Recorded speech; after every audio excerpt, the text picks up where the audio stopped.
Sétí ọmọ aládé gbogbo nígbàgbọ́ wípé bẹ́ẹ̀ ṣe ń gbọ́ lẹ́yìn náà máa sọ fún àwọn ìyókù kárí ilé kárí oko tí gbogbo wọn sì péjú pésẹ̀ síbi ìwọ́de àlágbá yamuyamu dàlójá tó ń bọ̀ lórílẹ̀‐èdè Amẹ́ríkà èyí Yorùbá Nation Diaspora Mega Rally in alliance with Yorùbá World Media àti Yorùbá Nation Self Determination ọ̀dọ́ kan ṣàgbékalẹ̀ New York Super Mega Rally ọjọ́ mẹ́ta gbáko ló máa fi wáyé bẹ̀rẹ̀ látọjọ́ ìṣẹ́gun Tuesday ọjọ́ kọkàndínlógún oṣù kẹsàn-án títí di ọjọ́bọ̀ Thursday ọjọ́ kọkànlélógún oṣù kẹsàn-án bákan náà látago méjì òwúrọ̀ títí di agogo mẹ́rin ìrọ̀lẹ́ New York Times láti máa gbójú pésẹ̀ gbó sókè rárá fáyé gbọ́ wípé ó tó gẹ́ Yorùbá self determination is our life Yorùbá fẹ́ dádúró a fẹ́ kúrò lọ́wọ́ ẹ̀ta a fẹ́ kúrò nínú ìnira orílẹ̀-èdè Nàìjà bá a sì lọ gbogbo àwọn èèyàn wa jákèjádò àgbáyé tó bọ̀ wá síbi rálì yìí pé ká pàdé lọ́jọ́rú ogúnjọ́ oṣù kẹsàn-án ní rally location 78 UN General Assembly 405 West 45 Street New York City New York 10017 fún ẹ̀kúnrẹ́rẹ́ àlàyé síwájú sí i tàbí fún ọ̀pọ̀ ọ̀jọ̀gbọ́n ìbéèrè tẹ́ bá ní ẹ̀kan sí wa látòrí èyíkéyìí wẹ́bsáìtì yìí www.megarally.org tàbí www.yorubaworldmedia.com ó sì lè jẹ́ www.ysdm.org kan náà ní ẹ lè pè tàbí kẹ́fì àtẹ̀jíṣẹ́ sọwọ́ sí Prophet Ayọ̀délé Ológunlolúwa lórí +80846611116 èsì Jùmọ̀kẹ́ Ògúnléyẹ lórí +1 347 703 7819 Dr. Sabi lórí +447 715 542 Mr. Gani Alágbàlá lórí +1 713 875 3339 koikimedia lórí +447 594 050 979 Ìyálóde YSDM lórí +447 442 177 677 Mr. Abiodun Ojo lórí +1 347 301 8360 ẹ má gbàgbé wípé a fẹ́ kí gbogbo ènìyàn tó pọ̀ lágbàáyé tí wà ní sẹpẹsẹpẹ ní venue lọ́jọ́ Wednesday ogún oṣù kẹsàn-án lọ́jọ́ tó jẹ́ dédé gan láti sọ fún gbogbo ayé wípé ó tó gẹ́. Ìwà lórí lè pa á.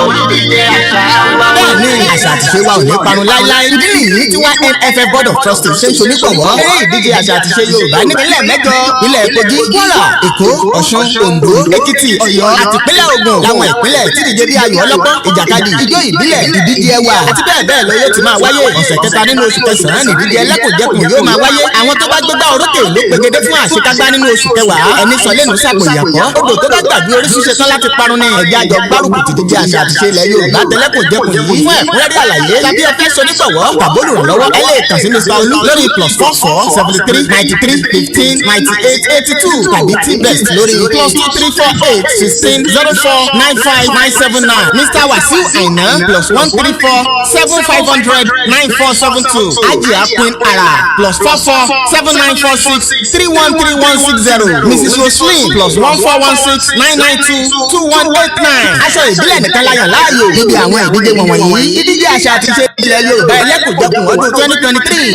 YNFF Board of Trustees ló ní àṣà àti ṣe wa ò ní parun láíláí. Ọmọ Ìbàràpá lápapọ̀ ẹ̀jẹ̀ àdúgbò lọ́wọ́ àjẹmọ́. Ọmọ Yorùbá lápapọ̀ tilé tó kọ́ ẹ̀mí àgbọ̀ ẹ̀bá nǹkan mọ Adéyẹmọ. Sunday Adéyẹmọ Ìgbòho orúkọ ńlá tí ń dàmọ́ láyà bí àrá orúkọ tó ń dẹrù bo lórúkọ gan. Ọmọ Yorùbá ẹ má sọ torí pé wòrà a kò lè fojú pé gbòdò láyé táyé rọlẹ̀ dá kọlà wúrà tó máa dán alámọ́ kọjá dandan o. Ọ̀wọ́n ẹni ní má bẹ̀rẹ̀ wọ̀nà ẹ̀dá kan lè sùn wá lọ́nà mọ́ ẹjẹ́ àti mọ̀ṣọ́gbọ́n ká lè dé ìdílé ẹjẹ́ àjọ gbárùkù ti Sunday Ìgbòho ọ̀ṣà ọmọ Ìgbòho mọ̀rẹ́ nílùú alágbàdo òde ọmọ àtàpẹ̀tẹ̀ wọnú omi ọmọ jẹjẹrẹ wo ló sànyà ìsànyà ọ̀rẹ́ràn bàbá yín láàrin ìdí omi kò sí lọ kán sí yín lẹ́nu ọmọ òkúta mẹ́ta òkè Ìgbòho ìkan ṣe yín ní dágbàdàbọ̀ ìkan ní mọ́ rọra ìkan tó kù nígbà tí wọ́n mọ̀ Ìgbòho mọ̀rẹ́ kí ló dé Ìgbòho mọ̀rẹ́ sí ọmọ òpópó sọ́ràn ìgbàgede Ìgbòho sí wọn láláìsí bẹ̀rẹ̀ wọ́n ní kó ní bẹ̀rẹ̀ ó máa kó bẹ̀rẹ̀ lọ ẹ̀sìn òní bímọ méjì ní Ìgbòho mọ̀rẹ́ ẹ̀sìn bá bímọ méjì ní Ìgbòho áfíkan pọ̀pọ̀ sí ámúkan yòókù bọ̀ sànyà àtúmúyà rẹ̀ tí òjò rọ́gbọ́ áfíṣẹ́rú wálé wàràmùdì ọmọ onílé ọ̀la àwọn àgbègbè tó ń ṣẹṣẹ gbèsè tọ́láwọn onígbomi kò sọmọ wọn làwọn onígbomi sànyà wẹsẹ̀ ìgbà tójú kò borí ká gbogbo wọn lọ sáré bomi kò sọmọ wọn sì bomi sànyà wẹsẹ̀ ọmọ abẹ́rẹ́ mẹ́ta òde ayé ọ̀kan ṣẹ́ ọ̀kan tẹ̀ ọ̀kan tó kù ní gbogbo ayé tí ń ránṣọ kiri gbogbo ọmọ Yorùbá Sunday gbogbo nírèlè láéláé torí àgbà lásán nìkan ń dá òkúta òṣèlú fún wọn ìmọ̀ràn lásán ni ti balùwẹ̀ kò pọ́sibú kò dòdò láyé yìí ó kú bí ẹ̀kí tán ìdomi láyéláyé ìtọ́ orílẹ̀ ìdomi Sunday Ìgbòho arógun má ti dì tó ń jà fẹ́tọ̀ Yorùbá ní tilé tó kó.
again. No going back. Ìgbòho òòṣà iṣẹ́ rẹ̀ ń tẹ̀síwájú. Mr. Koiki ẹ ṣé o, àwọn ọmọ mi ló ń kí yín o. Àwọn ọmọ mi ló ń kí yín o. Lágbára Ọlọ́run, a máa délẹ̀ lérí o lórúkọ Jésù. Yorùbá nation. Impediment to Yoruba development is the impediment to Oodua development. Without Nigeria, we won't be where we are.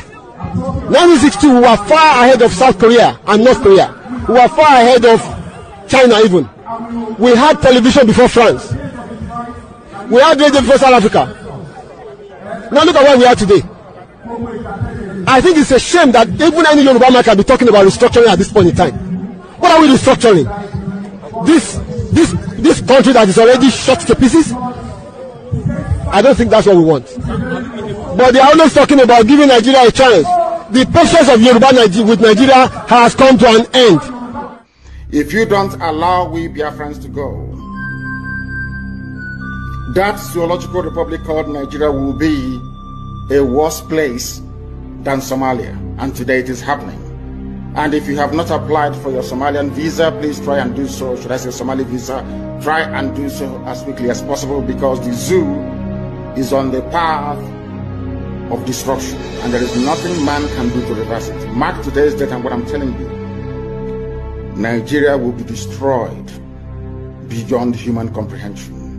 When this collapse comes, and it's going to come, we in the UK are going to need to have some serious reflection on mistakes that have been made, and especially our foreign policy in history.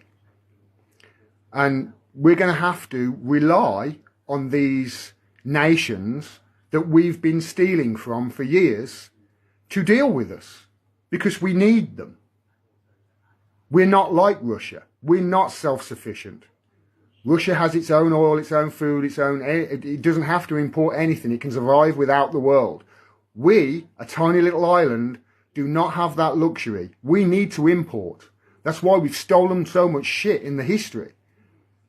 So what happens, do you think, in the next decade as African countries are rising and getting more powerful, and the Western countries that had them under their heel for so long, like the UK where I live, are on the way down and their economies are collapsing?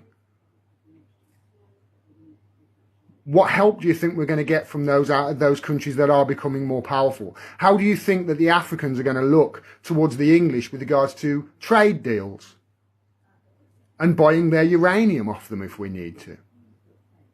They're not going to look too kindly, are they? Especially if there's absolutely no apologies whatsoever. And as far as I can tell, this country doesn't apologise for jack shit.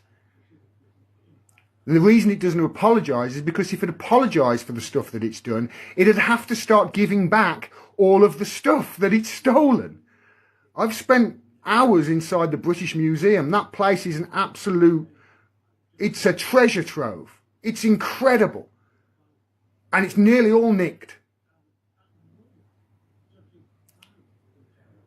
And we're going to have to, in the UK, in the West, really start looking at our place in the world and really start looking as to whether we really do value the things that we say we do. I saw somebody earlier saying, you know, this is what the West do. They just play pretend.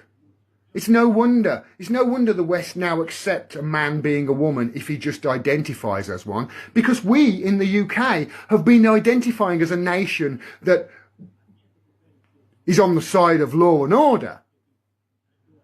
A nation that values free speech as it's censoring everybody.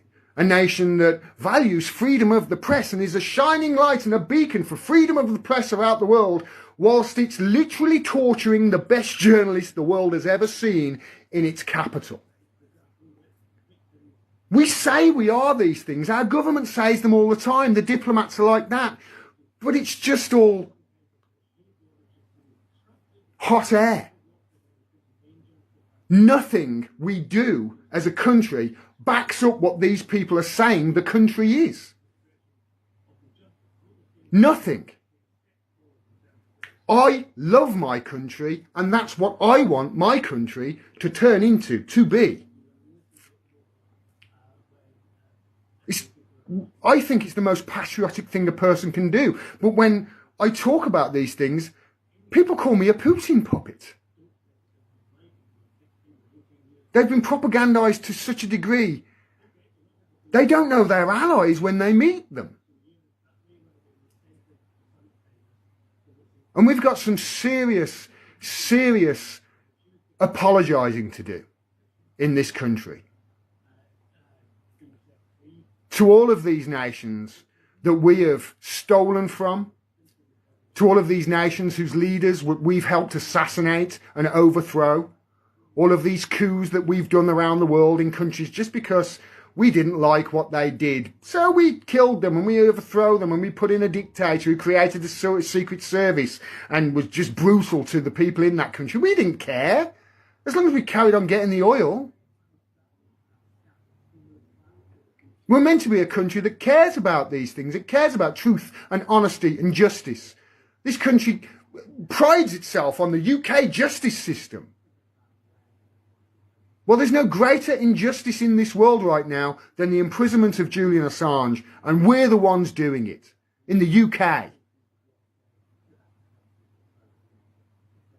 And to all those people in Africa, rise up. I'm in the West and I'm fighting for you. And I tell you, we really are. The people in the country, the people in the UK, the people in this chat in the UK who know the truth, we're on your side. I hope you've listened to the guy speaking. I just have to pause it there. Òyìnbó ló ń sọ̀rọ̀ yẹn o, òyìnbó. Ẹ wà kó dúdú lèmi. Ọmọ Yorùbá, shut up. Lọ wáṣẹ́ ṣe oníṣẹ́. Go and find something to do. Make yourself happy. Ẹ̀gbọ́n tóyìnbó ń sọ níbẹ̀ yẹn. Ó wà ní UK. Ó tún jà fẹ́ni tó wà ní Africa. Ó ní Africa people rise up, but Africa people will say, shut up, shut up, shut up. That's the only thing they know how to do. Sometimes I wonder the kind of human being that we are. Ẹ̀gbọ́n tóyìnbó yẹn sọ lẹ́nu. No, I mean, what more do I need to add to gbogbo tó sọ? Is that not what I've been saying? Kí kàn ṣe tí bàbá kí tó yẹn sọ nìyẹn? Kí kàn ṣe gbogbo táwọn sọ pé a fẹ́ Yorùbá nation? So that we can have peace. But ọmọ Yorùbá tó wà nínú dungeon fún rẹ̀ tó mọ̀ pé ayé òun ò dáa, a tún wá sórí social media, a tún máa lament pé káwa shut up. Òrówó mọ́ lórí Yorùbá nation ló ṣe ń jáde. Can you imagine? And sometimes I know that kò ń ṣẹjọ́ yín. Ṣó fi pé ẹ̀sìn tẹnìkan ló wà, a máa sọ̀rọ̀ nípa ẹ̀sìn kan lénìí. Muslim wo? Sọ̀rọ̀ Muslim. Christian, ṣòro pé ẹ̀sìn yẹn nìkan ló wà ní. UK Prime Minister ó ń ṣe kí ni, ó ń ṣe ìdúpẹ́ fáwọn tí wọ́n tún ń ṣe ẹ̀sìn tiwọn ní UK tó ń ṣe Christian tó ń ṣe Muslim. Mo tẹ́ gbórúkọ ẹ̀sìn rí. Ó fẹ́ jà nítorí ìwọ fẹ́ jà torí Ọlọ́run. Ìwọ ló fẹ́ gbèjà Ọlọ́run. That is the kind of trap tó ti trap gbogbo yín. Àwa la máa gbà yín sílẹ̀. Ẹ lè gbára yín sílẹ̀ náà. Báwo lè ṣe fẹ́ gbára yín sílẹ̀? You are all in danger. So it is my job to come and educate you and enlighten that your score tó wà lórí ẹ̀ tó rò pé Christian àti Muslim nìkan ló wà ní gbogbo àgbáyé. Ṣèbí tó sọ fún ẹ ní Nàìjíríà nìyẹn. A máa sọ̀rọ̀ díẹ̀ nípa ẹ̀sìn tí a fi gbẹ́nu lé lénìí. Èmi ò gbẹ́nu lẹ́sìn Muslim kí ní kàn pẹ̀lú Muslim àti Christian. Àwọn ẹ̀sìn forgiveness la fi gbẹ́nu lé. Tí odindi Prime Minister wa Rishi Sunak tó ní Koiki bá ń ṣàlàyé fáwọn èèyàn pé kò ń ṣe Muslim nìkan ló ń bẹ ní UK, kò dẹ̀ ń ṣe Christian nìkan ló ń bẹ ní UK. Kí lorúkọ ẹ̀sìn náà? Ẹ̀yà máa mọ̀ lénìí. Àwọn ará United Arab Emirates àwọn yẹn ò tẹ̀ dúró nípa education bọ̀ká tó dọ́dọ̀ àwọn Arab Emirates orúkọ ẹ̀sìn náà tí à ń celebrate ìyẹn látàná ìyẹn ní UK ó ṣe ní Nàìjíríà ò ṣì yẹn o àbí láti jẹta nísìnyí ṣe Nàìjíríà jagbajagba yẹn wọ́n ń pè ní Happy Paryushana to the Jews celebrating in the UK and around the world. Paryushan òun lorúkọ intan celebrate òun ṣe Ìdó kò dẹ̀ ṣe Christmas ìyẹn di December. Mad people all over the place. Ìwọ fẹ́ jà torí Muslim ó fẹ́ jà tó bá bí ẹ̀dá wọ UK kó wá ṣe jágbajàgba gbogbo ẹ̀sìn Muslim kò dání ẹ̀wọ̀n ló máa kú sí a máa tẹ̀ sẹ́wọ̀n ni. Tó bá gbẹ́sìn kankan dání tó sọ pé wọ ideology Christian kan tó fẹ́ máa fi disturb aládùúgbò a máa tiẹ̀ sẹ́wọ̀n ní bí kékeré máa dà á máa fi ẹ́ sẹ́wọ̀n ọgbà abẹ́lé prison inú prison irú àwọn èèyàn bẹ́ẹ̀ máa ń lọ. You are fighting for religion nígbà tó yẹ ká máa jà fún ẹ̀tọ́ wa a máa celebrate Happy Paryushana to all the Jews àwọn kan tún jẹ́ JAINS. Báwa náà ṣe ń jẹ́ ọmọ Yorùbá gbogbo ẹ̀ ní máa fi tó yín létí lénìí so wàá wá lọ gbómi ẹ ò lè ra pure water tó bá ti mu gàrí tán torí ẹ̀ oúnjẹ gidi jẹ bomb bastard. Stop swearing at us olùsí tábà sọ àti báwo ló ṣe fẹ́ gbọ́n tí mo fẹ́ sọ you think I care? Wọ́n máa pa gbogbo yín dànù tá a bá dìde ẹ fi pa àwọn terrorist ti tán ni àwọn NYSC copper kan lọ́nà ti san 13 million wọ́n sì wà nùgbó Tinubu dẹ̀ ń sùn ń jí ṣé gọ́ọ̀mẹ̀ntì nìyẹn nítorí ẹ kó gbé gbogbo helicopter ó wá gbé helicopter nísìn ó gbé lọ sí Biafra ó ní kó máa lọ pa wọ́n àwọn yẹn máa já wálẹ̀ ni ìjà tó ní tán lẹ̀ lágbé dání fight to finish no retreat no surrender ẹ̀gbọ́n tarakùnrin sọ bá ń ṣí wọn létí jáde kẹ́ ń tún wí ti máìkì kí n gbọ́dọ̀ tó ń sọ nígbà tó sẹ́ndì tí mo sì mi sẹ́ndì fídíò yìí mo gbọ́dọ̀ wá bọ̀ bọ́ì mo get Twitter TikTok handle ẹ̀yẹn but mo gbọ́dọ̀ wá bọ̀ bọ́ì gbogbo ẹni tó bá mọ bọ̀ bọ́ì ẹ jẹ́ bá mi communicate kẹ́ send details ẹ̀ sí mi mo gbọ́dọ̀ wá kó wá bá mi sọ̀rọ̀ lórí koikimedia torí pé etí yín wọ́n ti fi òwú wọ́n ti fi block ẹ̀ ẹ jẹ́ àgbọ̀n tó fi sọ lẹ́ẹ̀kan sí ká tó máa. System. Well, there's no greater injustice in this world right now than the imprisonment of Julian Assange, and we're the ones doing it in the UK. And to all those people in Africa, rise up. I'm in the West and I'm fighting for you. And I tell you, we really are. The people in the country, the people in the UK, the people in this chat in the UK who know the truth, we're on your side. Eyo le mọ títọ́. How can you know the truth in Nigeria? Only the people that knows the truth are the one going to tell you the truth. You think that Bola Tinubu will tell you the truth? You think all his ministers will tell you the truth? You think all your governors will tell you the truth? You think all your senators, your House of Reps, all those bastards, you think they will tell you the truth? They're never going to tell you the truth. Nígbà tó bá ti trap yín sínú religion, tó ti trap mindset yín, how can your mind be open? And that's why some of you will never be set free. Àwa la gbọ́dọ̀ set yín free torí pé wọ́n ti trap ẹ̀yin sínú ibi tẹ́ wà yẹn. Ṣé bẹ́ẹ̀ ń gbọ́ tó ń sọ? Gbóhùn sókè kó bá ń sọ èyí tó kù jáde. We want our country to be the things that it says it is, and it's clearly not. Only we want our country to say the thing. Mo ní wọ́n fi wá ṣe Nàìjíríà ni kò sí nǹkan ẹlòmíà ní is our fatherland. Stop swearing for Nigeria wèrè. Only kí n máa swear fún Nàìjíríà nítorí pé Nàìjíríà yẹn ó jẹ́gẹ́ bí kíni. Nàìjíríà tó ní value kankan ní gbogbo anywhere lágbàáyé. Ó ti di bí tissue paper. Nàìjíríà ni wọ́n pọ́nlé.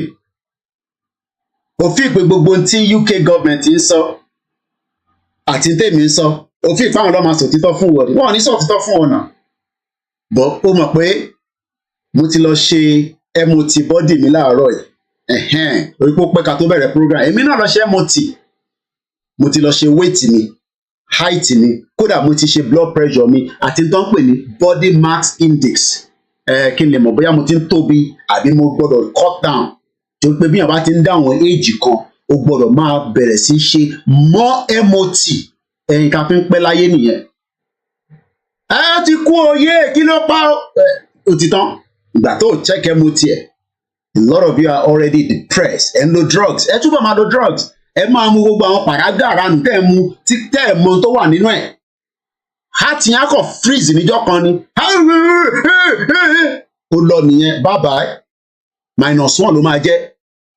Nígbà tẹ́ ẹ̀ ní hospital mo dé hospital àbí GP mi ẹni Mr. Koiki we've been telling you to come money more busy ni don't be busy with your health èèyàn busy pẹ̀lú health you will come here we will make sure we check you.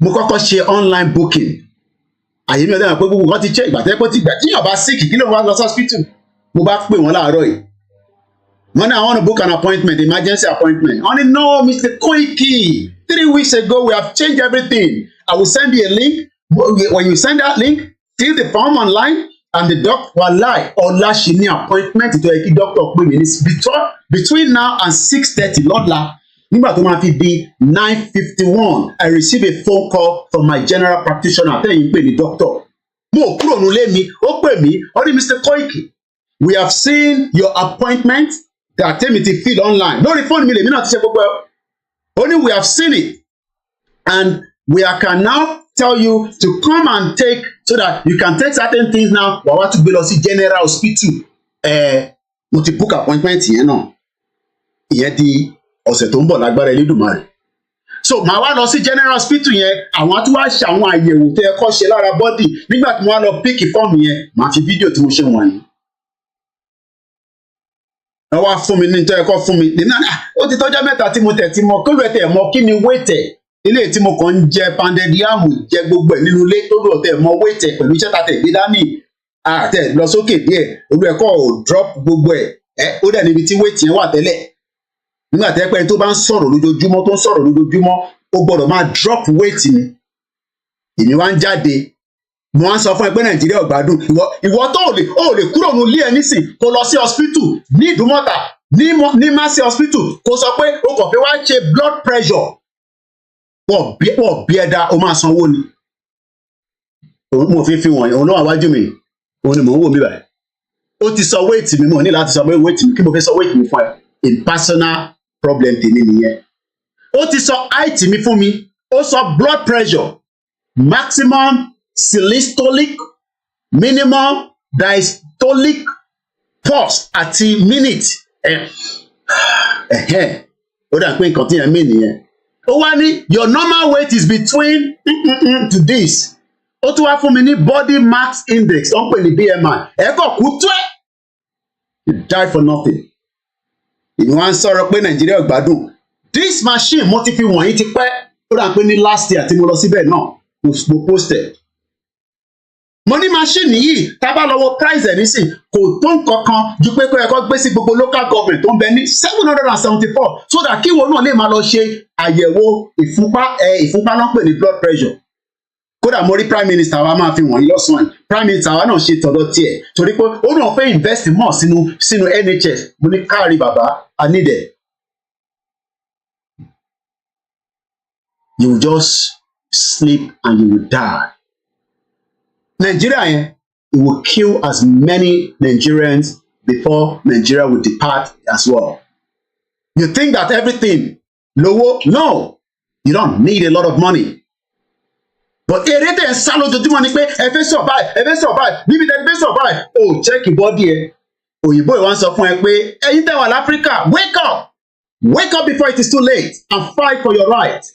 Òfin pọ̀ mọ́ ní tóun lè ṣe ló lè ṣe yẹn a lọ sórí TikTok mo Ọlọ́run jẹ́ ẹ̀jẹ̀ tó bá ti pàdé bọ̀bọ̀ yìí ẹ bá mi kàn mo ti wá títí mo rí kíní yẹn dáadáa mo mọ orúkọ mo mọ̀ pé kíní kan ni but mo rí the remaining part. Èyí tẹ́ bá yẹ pé bá ti come across this particular guy this is the first time mo sì mi no send mo sọ pé màá ti mọ sí ní media ànájọ́ ń ṣiṣẹ́ ni ìtẹ́mi ò bá rí òun á lọ wá fún mi. Gbóhùn sókè. And I really do wish to see the rise of Africa in my lifetime. I would love to see. Only I would love to see the rise of Africa, but àwọn tó wà l'Africa already. Our politicians wọ́n ti hold yín mọ́lẹ̀. òfin ìpẹ́ ẹ̀sìn kan nìkan ló wà ní àníwá gbọ́ nípa ẹ̀sìn kan lénìí èmi náà gbọ́ rí èmi náà ṣe rí mú kọ́ ọmọ pé máa lọ sí number 10 Downing Street so bá ti nígbà lọ síbẹ̀ personally máa lọ online torí mo gbọ́dọ̀ mọ̀ tó ń ṣẹlẹ̀ lójoojúmọ́ UK lè ní gbé èmi ò ń ṣe tó jókòó sí ìlú yìí tó ní mọ̀ tó ń lọ nínú ìlú tí mo jókòó sí and that is what make me different mo ní mi ni last man standing lórí ìrìn àjò yìí máa ṣí ẹ létí inú á máa bí ẹ lójoojúmọ́ inú á máa bí ẹ sí mi wàá fọ́ fóònù ẹ mọ́lẹ̀ torí ìpìlẹ̀ máa gbà nígbà míì àdúrà ní kọ́kọ́ ló wà nílẹ̀ we must be prepared to exit that shit hole country tá a bá fẹ́ jẹ́ kí a ní ẹ̀mí gúngùn ẹ wo brother wa tó kú within 48 hours wọ́n lè manage the situation 48 hours tó kú ṣe mọ̀ pé pépà ti UK ó gbé bàbá ẹ̀ jáde kábíyèsí lẹ́dùnmáà òun ni mo ti sọ fún yín láàárọ̀ pépà UK Metro newspaper ó sọ̀rọ̀ nípa Mohbad that shows who we are as Yoruba people ẹ fi pé Nàìjíríà tẹ̀ lórí ni ọmọ Yorùbá tó jẹ́ ni torí pé tí ohun yẹn ò bá jáde géré dáadáa kò ní likely pé wọ́n máa sọ nínú Metro paper lẹ́nìí Metro paper tèmi nì òun lọ́kọ sí bíbá Afrobeat singer Mohbad death leave fans distracted nígbà tó kú tán nígbà tó yẹ pé àmọ́ value ara wa ṣe mọ value ẹ ni nígbà tó kú tán nísìnyí lórí kálukú ń sọ jágbajàgba nígbà tó wà láyé ṣe mọ value ẹ mọ value ẹ náà a dẹ̀ ń sọ fún àwọn èèyàn náà báyìí nísìnyí pé ẹ jẹ́ ká kúrò ẹ̀yin bá wa fi orin ẹ̀yin ní fans tó pọ̀ ẹ bá gbé orin kan jáde báyìí wọ́n sọ gbogbo orin tó ti make tó wà lórí Spotify ẹ ṣáà make sure pé gbogbo tó bá ń pa nísìn ẹ jẹ́ kó lọ sọ́dọ̀ àwọn mọ̀lẹ́bí ẹ̀ torí ibẹ̀ làwọn kan máa fi kọ́tẹ̀ àwọn olè kan wà láàrin criminal pọ̀ láàrin Yorùbá ààrẹ náà ni ọ̀ṣpọ̀pì wọ́n pọ̀ nísàlẹ̀ náà torí pé bó ṣe kú yẹn nísìn bẹ́tú ṣe máa jẹ́ pé ó ti kú yẹn òun lẹ́tún rò lọ́kàn yín born bastard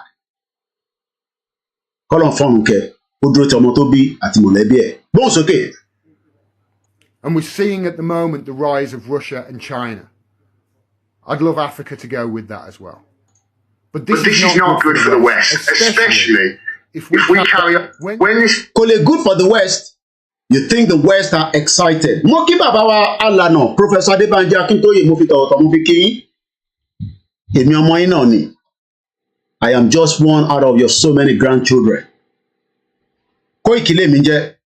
Àwọn sister mi, mọ́mì mi náà ti confirm it. When I saw it in the Metro newspaper as well. That ẹ rò pé Nàìjíríà ìtìlẹ̀ lọ sọ ni náà Yorùbá tó jẹ́ náà fi ń gbé jáde. Torí pé ọmọ Yorùbá ní orin Yorùbá ló ń kọ, kò kọrin Ìgbò, kò kọrin Haúsá, kò dẹ̀ kọrin Ṣẹ̀kírì, orin Yorùbá ló ń kọ jáde lẹ́nu. Wọ́n ti sọ pé ó ti wá London rí, I don't know. All of them anyway. Let's move further into the program. Mo kí gbogbo ẹ̀yin tẹ́ ti darapọ̀ mọ́ wa nílé lóko. Mo kí sister mi, aunty mi dáadáa, Amaya Ward, Ọlábàndótì, fashion designer of our time.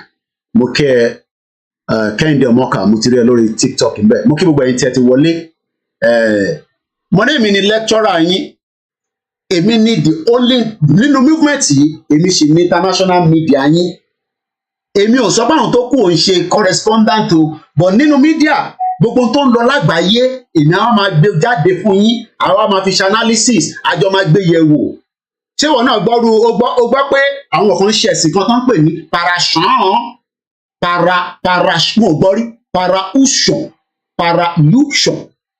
àfìgbà tí mo wá rí lórí prime minister wa Rishi Sunak tó ń kí wọn pé happy celebration wọn lèmi náà bá lọ jókòó ń bá lọ Google ẹ̀ ní bá rí history wọn pé àwọn kan dẹ̀ máa jà yàrá àkíbá nísìnyí wọ́n sọ fẹ́mi nísìnyí pé àwọn eléyìí ò mọ Ọlọ́run so ẹ̀sìn tí ẹnìkan ló máa gbé wa lọ sálùjọ náà you are a born bastard orí ò tí ì pé dáadáa òfin pé kìrìsìtẹ́nì nìkan ló máa gbé wa lọ sí àlùjọ náà no kí làwọn lè wá ṣe láyé that is why we are saying ìjà ẹ̀sìn kan la gbé dání ìjà òmìnira tí a ṣe máa bọ́ kúrò nínú wàhálà takora wa sí òun la gbé dání but ẹ fẹ́ twist ẹ fẹ́ rọ̀bẹ̀ mọ́ wa lọ́wọ́ oníṣẹ̀ṣe ni wọ́n o oníṣẹ̀ṣe ni wọ́n ẹ mọ̀ yàtọ̀ nínú àṣà culture tẹ́ mọ̀ yàtọ̀ kankan mọ́ nígbà tó wọ́n ti gba Saturday lọ́wọ́ yín wọ́n gbé kódà yín tó gbé fún yín kò sí láàrin Monday to Sunday a lot of you are just roaming around wọ́n ti block brain yín ó jẹ́ kẹ́ rí kankan àwọn táwa fẹ́ kẹ́ rí nǹkan àwa yẹn náà lẹ́tàn ní kékékékéké lẹ́ta lẹ́nu ẹgbẹ́ jẹ́ sọ̀rọ̀ ẹlẹ́nu razor ṣèbí kan tẹ pè mí nìyẹn razor máa ń géèyàn ní ẹlẹ́nu razor yẹn ó máa ń tọ́ bá bí ìwọ mú razor dání kó fi yára ẹ lára kó wá mọ̀ bí kò ní fún ẹ lápá ìgbówó ṣà irú mọlẹ̀ tó ń jẹ́ kíni ní bàjẹ́ fún ẹ níbi tó bá wà mo sọ wọn pé ibi tó bá ń lọ ni mò ń tẹ̀lé ẹ lọ tó bá ló ti yá ó yá náà ni tó bá ní kò tí yá ọlọ́run àbá ń dúró tiẹ̀ you have sacrificed too much I can feel it all the time but ọlọ́run ní fẹ́ sílẹ̀ tó bá ń sà ní gbogbo àgbáyé níbi tó ti gbé gbogbo orúkọ ẹ lọ kò ní wọlé má sọ fún ẹ pé èmi Ọláyọmí Kóìkì ìjà tá gbé dání fight to finish ni ìjọba tá gbé dání tí gbogbo èèyàn bá sọ pé ó ti sún àwọn èmi o mo dúró tiẹ̀ tán àti bàbá Akíntóyè tí every Yorùbá bá sọ pé àwọn bọ́lẹ̀ tán èmi á dúró tiẹ̀ títí tá a máa fi débi tá à ń lọ ọ̀la la máa débẹ̀ ní 2 years ni 3 years ni it doesn't matter ìwọ náà mọ́jọ́ tí Jésù náà máa dé ni tèbí wọ́n ti sọ fún wa a kàn ń gbọ́ pé Jésù máa dé ni àìtí mọ́jọ́ tó fẹ́ dé bó ṣe rí náà nìyẹn àdẹ̀ tí mọ́jọ́ tànà bí máa dé mo kí àwọn mọ̀lẹ́bí mi ẹ bá wà pé kí ló tó pa mí ẹ wà pé family come first ní àbá rí nǹkan tó dáa tó gbé sínú ilé inú àwọn máa dùn mí mo á dúpẹ́ lọ́wọ́ gbogbo ẹ̀yin ìyá dáadáa mo kí ìyá tó bí mi mo ní èmi ni máa ṣí létí ìtinú bá ń bí ẹ o lè là nǹkan mọ́ fóònù ẹ kó fọ́ tó ti bí ẹ jágbájágbá kúrò ọyàn gidi là ń bá sọ̀rọ̀ mo kí ọmọdé mo kí àgbàlagbà mo kí gbogbo alẹ́ nǹkan sí pé a tún káàbọ̀ sórí ètò koikimedia mo kí gbogbo yín pátá láì fẹ́ nìkan kan sílẹ̀ mo ti ní ká yín máa dárúkọ orúkọ yẹn nínú ilé Buhari kọ Buhari ni bomb bastard Buhari wèrè Buhari tó ti báyé jẹ́ wọ́n ní ń lọ sóko kí ló tún fẹ́ máa ṣe tẹ́lẹ̀ tó bá lọ sóko wèrè wọ́n ní Buhari ń lọ sí farm ṣé Ugaba àwọn bomb bastard wọ́n ti báyé jẹ́ mo kí gbogbo alẹ́ nǹkan sí ó yá gbóhùn sókè yà á lọ díẹ̀díẹ̀ tó tiri ẹ má bínú ẹ tẹ́wà lórí TikTok wàhálà TikTok yẹn ti pọ̀ jù tí bá gbé síwájú screen nísìn bí a nọ́mbà mi ló ń píìkì ni á ṣáà máa sọ pé kinní kan violation ẹ ṣáà jẹ́ kẹjá máa wúra mi báyìí màá dúpẹ́ lọ gbogbo yín láìpẹ́ mo á kí gbogbo ọmọ Yorùbá nílé lóko mo kí yín lẹ́ẹ̀kan sí ibo la tún fẹ́ yà sí lálẹ́ àbí lọ́sàn-án àbí láàárọ̀ ìtorí àsìkò yàtọ̀ òòrùn tó tàn yìí ó ti wálẹ̀ ní Australia torí ilẹ̀ ti ṣú gbáko níbẹ̀ àwọn Japan ti ń sùn lọ́wọ́lọ́wọ́ báyìí so the world is not waiting for anybody so tó bá fi pé àwa nìkan la wà nínú ayé yìí àwa kò jẹ́ èèyàn tó jẹ́ gbòógì tó wà nínú ayé yìí tí a gbọ́dọ̀ ṣe impact tiwa kan tó máa lọ. You think anybody is going to wait for us? Let's start with this kind of conversation. Mo kẹ́ ẹ̀ tẹ́ wà lórí Mixlr. Mo fẹ́ sọ̀rọ̀ nípa Vice President United Arab Emirates kò ń ṣe Vice President Nigeria o. Wọ́n tún lọ́ǹchì 11 educational complexes.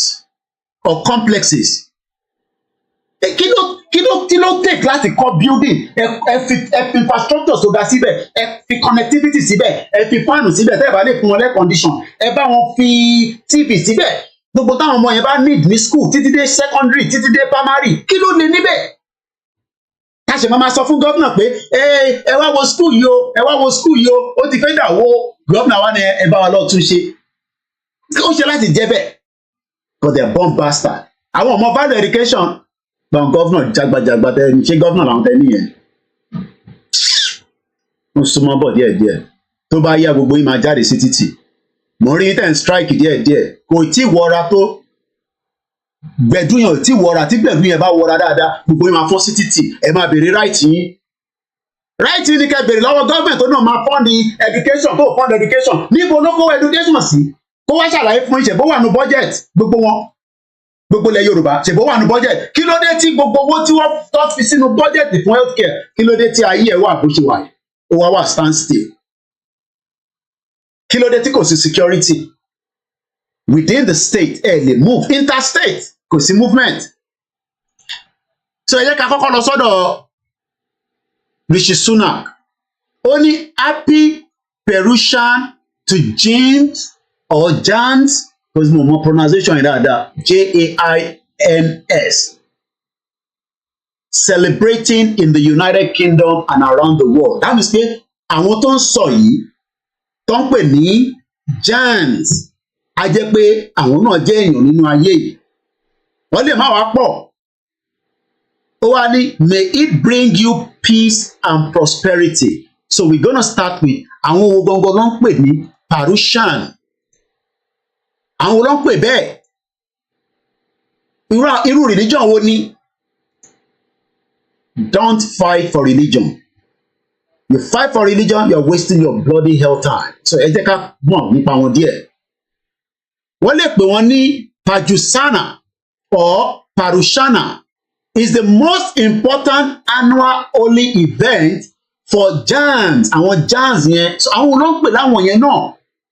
Jainism, also known as Jain Dharma, is an Indian religion. Jainism traces its spiritual ideals and history through the succession of 24, was the first in the current time cycle, being Rishabhadihar, whom the tradition holds to have lived millions of years ago. Kẹ́ ń gbọ́rọ̀ kan sọ. Ṣùgbọ́n bẹ́ẹ̀ dáadáa, yẹn tún kà fún ẹ. Àwọn tó ń pè ní Jainism yìí, wọ́n ní Indian religion ni. Wọ́n wá trace Jainism yẹn padà sí spiritual ideas àti history tó lọ through succession of 24, with the first in the current time cycle being the Rishabhadihar, whom the tradition, kí ló ń pè ní tradition? Wọ́n ní wọ́n ti wá hold the tradition yìí. Wọ́n hold it for millions of years. Tradition tiwa la wá ní ká dànù torí ká bá satisfy àwọn kan. Ẹja da fi tradition yẹn sílẹ̀ o. Torí pé ẹ fẹ́ survive pẹ̀lú nǹkan míì tó fi tìwá níwájú. Millions of years. Let's go further. Again, is the most important annual holy event. 2 days ago, ló ti bẹ̀rẹ̀. Èmi ṣe pick ni. And is usually celebrated in the month of August or September in the lunar solar Hindu calendar.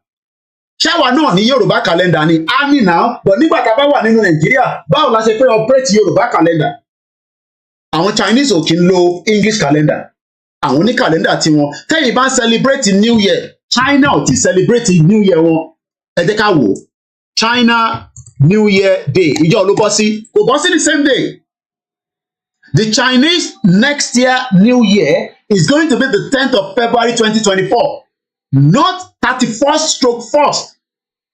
But nígbà táwọn ọba ní value táwọn tradition wa láti ju gbogbo ẹnu, a dẹ̀ sọ fún wa pé the only way back now to be able to save all these things is to remain in that same unity under Yoruba nation. Ẹ fẹ́ wà nínú Nàìjíríà, ẹ fẹ́ ní kàlẹ́ndà tí kò lè possible.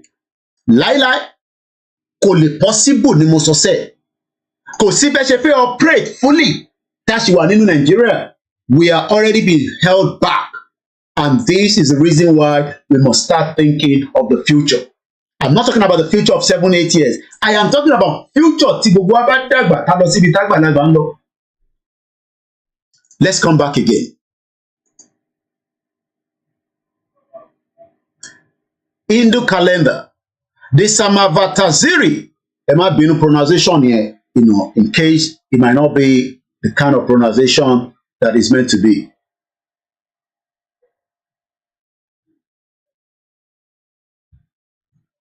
Mo kí gbogbo alẹ́ nǹkan sí.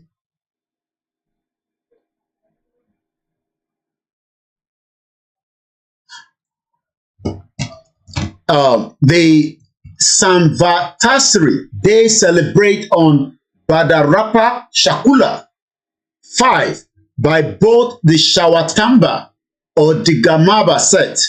I believe maybe that is September, no mean, by Shawatamba, to figure September. But the Jains, Jains, increase their level of spiritual intensity using fasting and prayer, meditation. The 5 main vows of Jainism are emphasizing during this time. Followers are encouraged to practice according to their ability and their desire. The duration of the Paryushana is 8 days. For Saptambara, Jains, and 10 days for Jains belonging to the Gambara set. It is called as Das Lakashana by Digba Jains. We can pronounce it.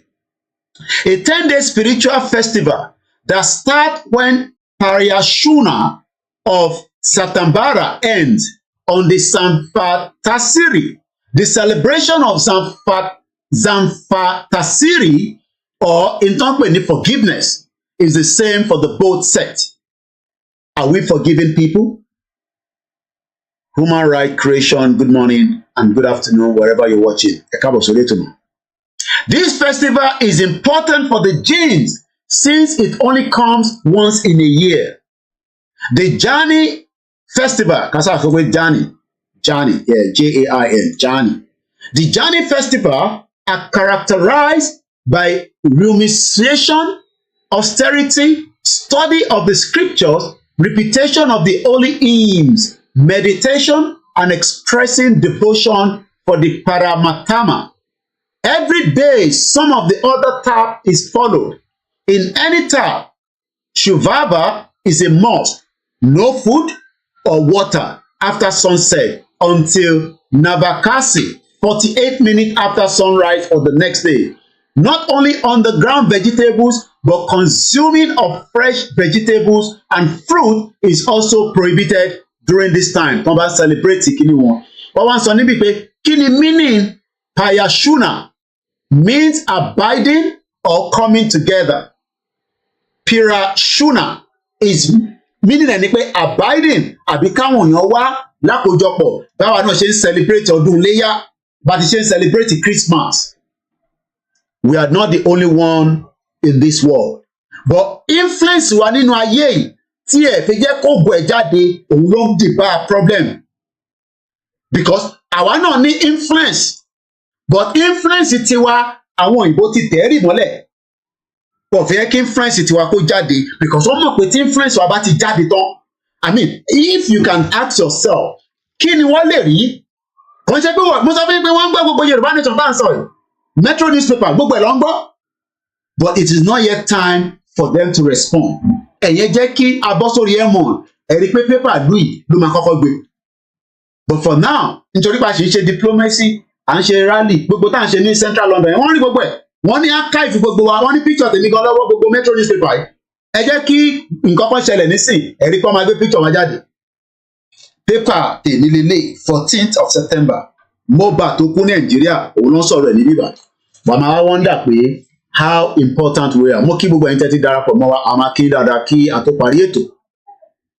A sì ń sọ̀rọ̀ nípa history àwọn tí agbétò yìí wá lé lórí. Nítorí pé ìdí tí gbogbo wa ṣe gbọdọ̀ ní understanding pé fighting for the religion kan ní problem ta need ní Nàìjíríà nìsín.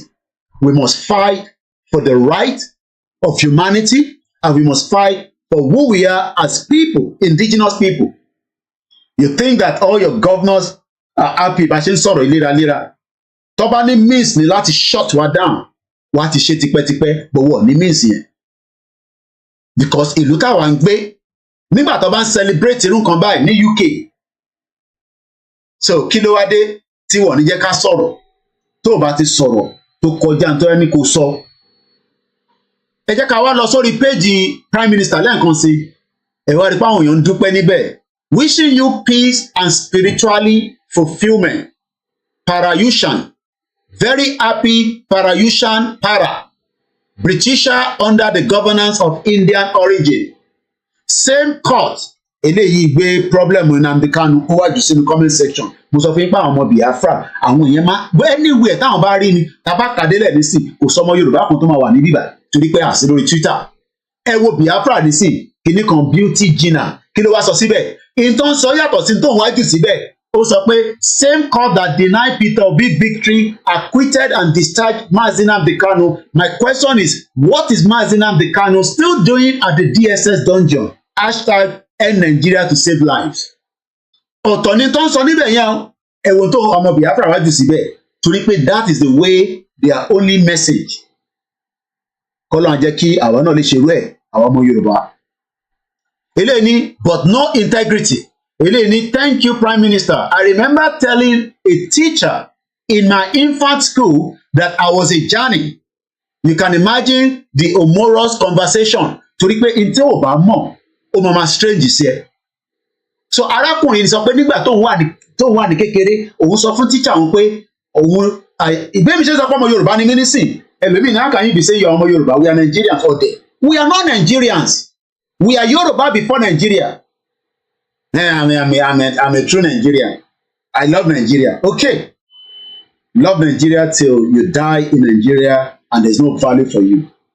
Ara eléyìí sọ nínú comment section níbí wáyé pé òun sọ fún òun ní engagement pẹ̀lú teacher òun nígbà tó wà ní infant school pé that I was a Jani, J-A-I-N. Ó wá ní the humorous conversation tó jáde nínú ẹ̀ kí ni òyìnbó ń pè ní humorous? Ẹ jẹ́ ká lọ wo meaning ẹ̀ English dictionary so that ìyẹn wá fún wa ní understanding èyí táwa ṣe ń pariwo Yorùbá nation Yorùbá nation Yorùbá nation Yorùbá nation nítorí pé Yorùbá nation yẹn ni first before Nigeria. Mo kí gbogbo ẹni tẹ́tí darapọ̀ mọ́ wa ní gbogbo platform pátápátá ẹ má yẹ kí dárúkọ yín nísìn gbogbo yín ni máa kí dáadáa àtó parí ètò. Humorous. Ṣe rí pé bẹ́ẹ̀ mi ṣe pronounce tó yàtọ̀ humorous. Humorous. Kí ló wá ń pè bẹ́ẹ̀? Ó ní nígbà tó ń sọ fún teacher òun it's just like the same thing David máa sọ pé we are Yoruba first ẹ̀ lóní àmà rẹ́rìn they play. Can you imagine? Wọ́n ní they play because they cannot see the future is what we are saying because Nigeria yẹn wọ́n love it. Yes, I mean we are not saying that you shouldn't appreciate Nigeria for now but we are talking about the future of whether you as a Nigerian you can still be able to sustain yourself. How many of you have died? How many of you are struggling? Everybody is struggling. Àwọn náà struggle níta. Ìwà àti wà látà ń sọ̀rọ̀ lánàá nígbà tó dé láti ibi iṣẹ́ látago 9 àbí aago 8 àárọ̀ tó máa ti lọ. Ó dé wọlé láago 9 so mo catch it up just bó ṣe wọlé ni. Mo ń gbọ́ tó ń sọ nínú ilé pé paná yẹn kí ló tọ́ná fún báyìí. Ẹ̀ka máa yẹ fẹ́ràn lọ ṣubú nínú ilé ẹ̀tọ́ náà. We have to save the cost of living in UK. The high cost everything ti lọ sókè. Especially àwọn tó tẹ̀ tún ní mortgage. So again, kí ló ń pè ní humorous, causing laughter and amusement.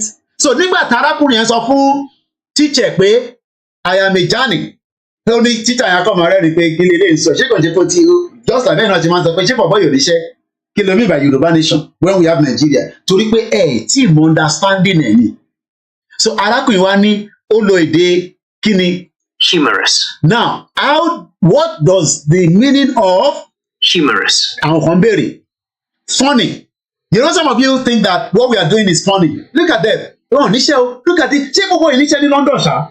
I know some of you, or sometimes I'm sure some of you are thinking like that. So, ìdí mọ̀ ṣe ó funny sí òun ló ń pè ní èdè wo? Humorous. Because I am funny. Orí kò mọ̀ pé mo dàgbé sára. So bí ṣe dúró tó báyìí mo wá dàgbé sára. So ìdí mọ̀ sọ ó funny sí ẹ. Ìdí ẹ̀ ká máa sunkún lé lórí. Ọmọ Yorùbá ní ẹni tó kú Mohbad. Wọ́n ní mo pronounce ẹ̀ dáadáa lánàá tó gbogbo ọ̀rọ̀ pronounce ẹ̀ dáadáa lẹ́yìn. Wọ́n ní Mohbad ló jẹ́ tí bá ní kí n pe ní orúkọ ẹ̀ gangan tó orúkọ ọmọ Yorùbá yẹn ní mọ̀ pé òun ni mo sọ. Ó wá kú ní Nàìjíríà. Pépà UK wá gbé sórí ẹ̀. Ṣé wọ́n mọ̀ pé ọmọ Yorùbá tó jẹ́ yẹn gangan lọ́rí láre? So nísìnyí but ẹ̀yin ò lè ní understanding torí pé gbogbo tí mo sọ yìí ó ṣe kí ni ó wà. Humorous yín. Ó funny pé máa bọ̀bọ̀ ìkẹ́ ṣé Yorùbá nation náà lẹ́gbẹ́ gbà tẹ́ ń ṣe jágbàjàgbà báyìí tẹ́ ń bára yín jà because ó ṣe kí ni ó wà. Humorous. But ó fẹ́ tó yé gbogbo wa. Ẹ jẹ́ ká padà so ẹ ti rí pé a ti ní understanding. So a fool or characterized by the quality which appeals to a sense of ludicrous or absurd. Full of or characterized by humor, funny, humorous stories. Shared humorous. So ṣé story lèmi ṣe ní bíbá? Ṣé ìwé àwọn ajẹ́gẹ́ bíi storyteller? Ṣé nígbà tó jókòó tó dé nísìn mo gbéwèé dání mo wá ń ṣe story. Story kọ́ là ń sọ. We are talking about something that can have impact on every one of us, myself and you, whether I am outside the country or inside the country you are, it is having a big impact on our lives. Because tó bá ti lè gba identity wa, forget it. It is gone. Tó bá ti gba identity wa, it is completely gone. Lẹ́ẹ̀kan sí mo kí gbogbo wa. So, à ń padà sórí ètò eléyìí tá a ṣe fẹ́ mọ understanding ẹ̀. Mo ń fún yín ní ìtàwọn èèyàn sọ lábẹ́ comment yẹn. Eléyìí ni thank you so much for this tweet. Pé òun tẹ̀ rí pé prime minister imagine kí Rishi Sunak kó sọ pé happy Yoruba day kó celebrate wa but kò lè celebrate wa nítorí pé abẹ́ Nàìjíríà tá wà yẹn gbogbo tó wà máa celebrate it has to be tó bá di October 1st nísìn ẹ rí pé Independence Day prime minister máa ní happy independence to all the Nigerians in UK èyàn wà máa bèrè pé how many of us ni a jẹ́ Nigerians tó wà ní UK if truly some of you don't know that there's nothing called Nigeria. Nigeria was just put together. What is this one vomiting? Omugo. Bàbá ẹni mò ń vomiting, one bastard. Bí bàbá àti ìyá ẹ bó ṣe ń bì ni mò ń vomiting. Idiot all over the place. Púpọ̀ nu yín sẹ́ ẹ jẹ́ mo yóò yà ká tó débi tán lẹ̀ ó kù díẹ̀ ni. So now let's come back and go back and ask questions around these religion. Tá à ń sọ yìí. Tó ń pè ní Paryushana, but the original word for Paryushana is Paryusan rather. References are found in the Jenny scripture. Tó fi pé Bible àti Quran nìkan ló wà lágbàáyé máa tán rẹ display bẹ́ẹ̀ náà ṣe máa ń sọ. There are so many scriptures around the world. Torí pé wọ́n bí wọ́n sínú ẹ̀sìn Islam ló ṣe gbà dání. Torí pé wọ́n bí wọ́n sínú ìṣẹ̀ṣe òun ló ṣe fi parẹ́ sórí ẹ̀. Torí pé wọ́n bí wọ́n sínú Kristẹni ló ṣe dì í mú. But tó bá jẹ́ kí mind ẹ̀ kó wà open wà á rí pé ọ̀rọ̀ ẹ̀sìn ó yàtọ̀ sí culture àti tradition. And that is what some of you do not understand. Let's go further again. Observance. During the 8-day festival, táwọn náà máa ń ṣe, they will recite the Kala Sutra. Bí ìgbà tẹ́ni tó ń ka Quran, àbẹ̀ni tó ń ka Bible, which includes a recitation of the section on the birth of Mahavira. What is Mahavira? Mahavira, spelled Mahavira, also known as Vadamana, was the 24th Tikara of Jainism. It was the spiritual successor of the 23rd. So it's like Mahavira was born in the early part of the 6th century BCE into the royal Kasitira. Bí ìgbà táwọn náà bá ń sọ̀rọ̀ Ògún, tá à ń sọ̀rọ̀ àwọn nǹkan kan bẹ́yìn àwọn ya Ṣàngó, bọ̀tà àgbájú ẹ̀ mọ́nà. Bá dáwọn olóògbé tí èbò èdè máa ní àwọn ọmọ bá ń bastard. Mo ti gbá wèrè dànù kúrò lórí platform. Mo kí bàbá wa ní Germany. Àwọn máa lè. Ó ní what is my vomit? Bàbá ẹ̀ ni mo vomit sílẹ̀. Orí bàbá ẹ̀ bó ṣe ń vomit. Wèrè. Àwọn ọmọ ní tẹ́tẹ́ ń kọbọ̀.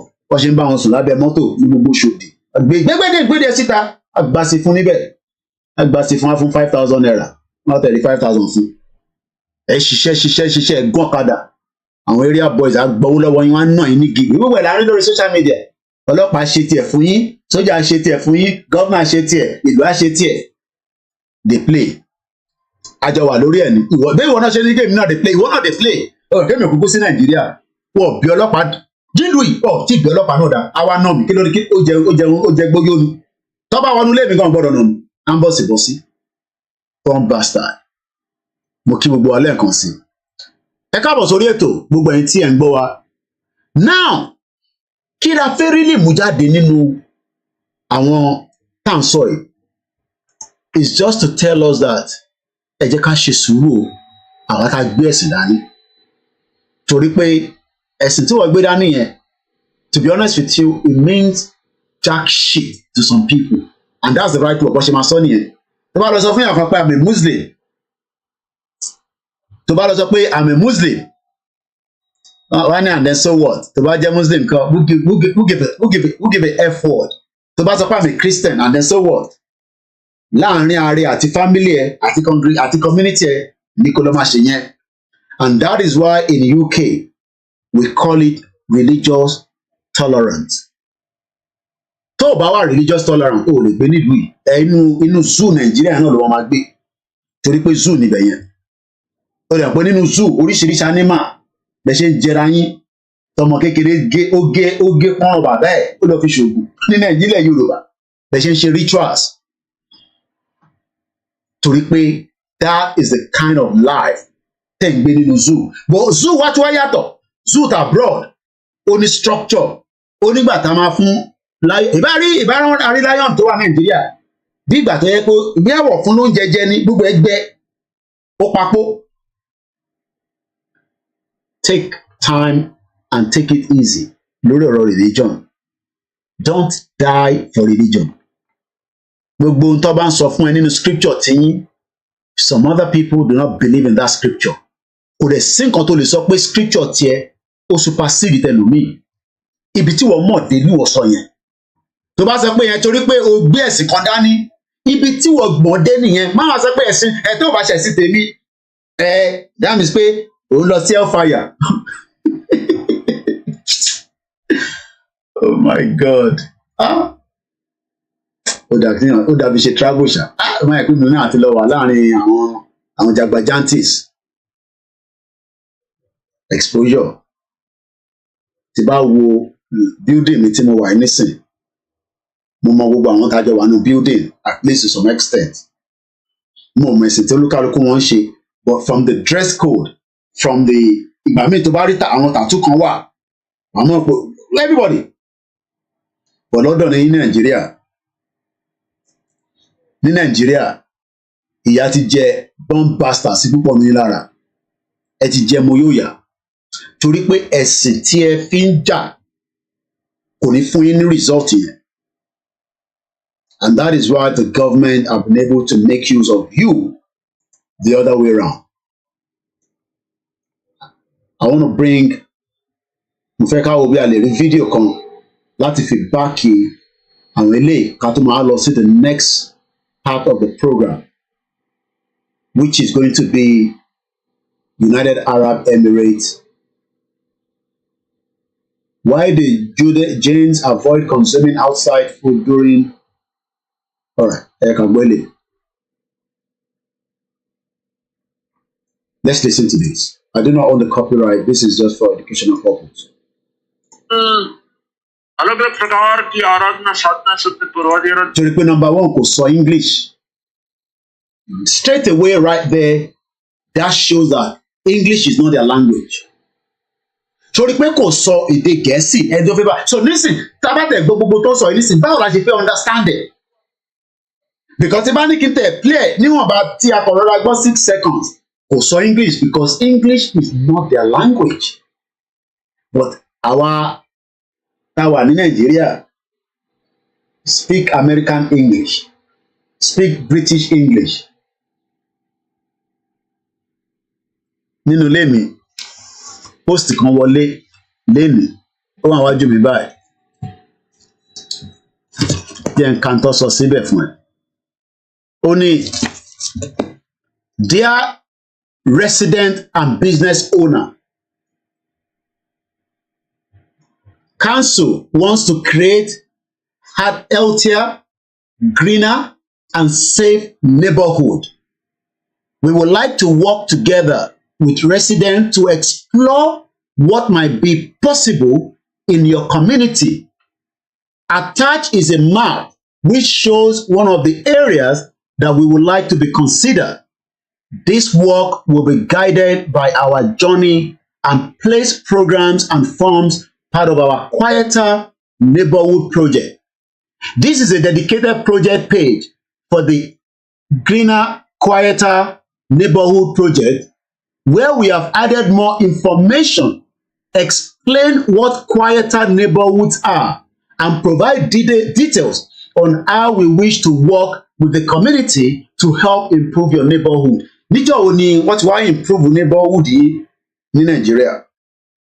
When was the last time the local government,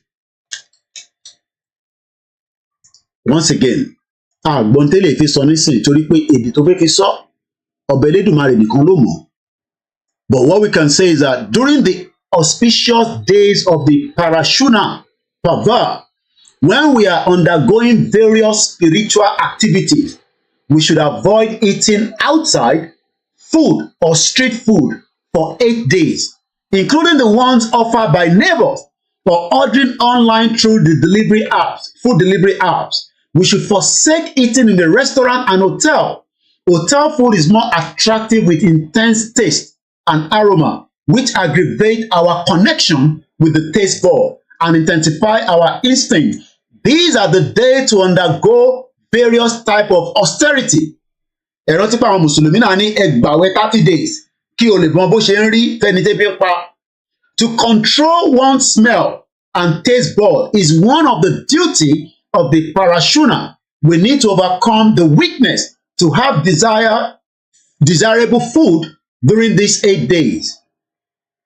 So what is the really outcome of this is that your religion is not the only religion in this world. There are thousands and thousands of religions. One of those religions is being celebrated in the United Kingdom, known as Happy Paryushana by the United Kingdom Prime Minister Rishi Sunak. We're going to move away from there now, and then I'm going to bring you straight now to the next conversation. Kini, the next conversation. The conversation that will take us straight into the United Arab Emirates. I picked that up again yesterday. No, I think early hours of this morning when I woke up around 5 a.m. United Arab Emirates Vice President launches 11 educational complexes.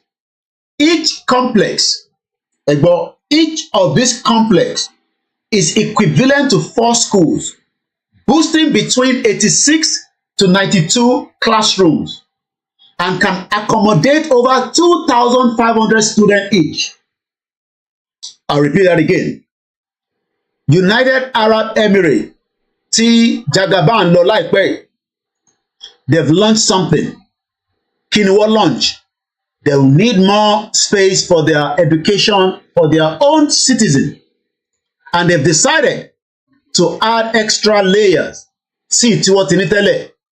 The question is, why are we struggling to have the top and the best of what we call education materials?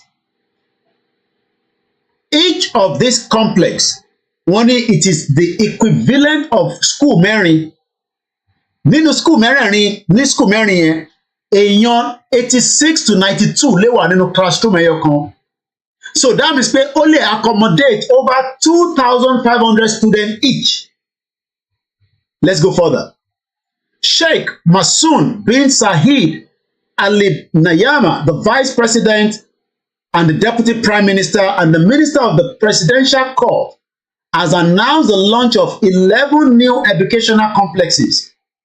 Desired Educational Complexes project is among the United Arab Emirates' largest educational project that aim to develop the country's infrastructure as per global education standard and in line with its plans to empower future generations and achieve sustainable development goals. Don't pè ní SDG.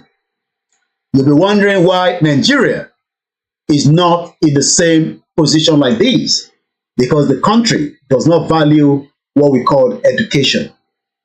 The complexes encompass a combined total of 920 classrooms. Did you hear that? Gbogbo classroom here is close to 920, and they are designed to cater to more than 28,000 students. These state-of-the-art facilities include the top-tier laboratories covering the range of specialties as well as sport and art amenities. Each of the complex is the equivalent of school mẹ́rin. Complex kọ̀ọ̀kan wọ́n lè yọ school mẹ́rin nínú ẹ̀. Àwa ní ilẹ̀, I need brain power, I need human power, I need resources, but we cannot build schools across the 774 local government. All the schools are dilapidated, and we can only hope that many students will be out of school soon again, especially on Towa University. We're going to watch the video in a minute, but before we watch the video, let's go further again. Sheikh Masood made the announcement during his visit to the Said Educational Complex at the Mohammed bin Said Residential City in Fujairah.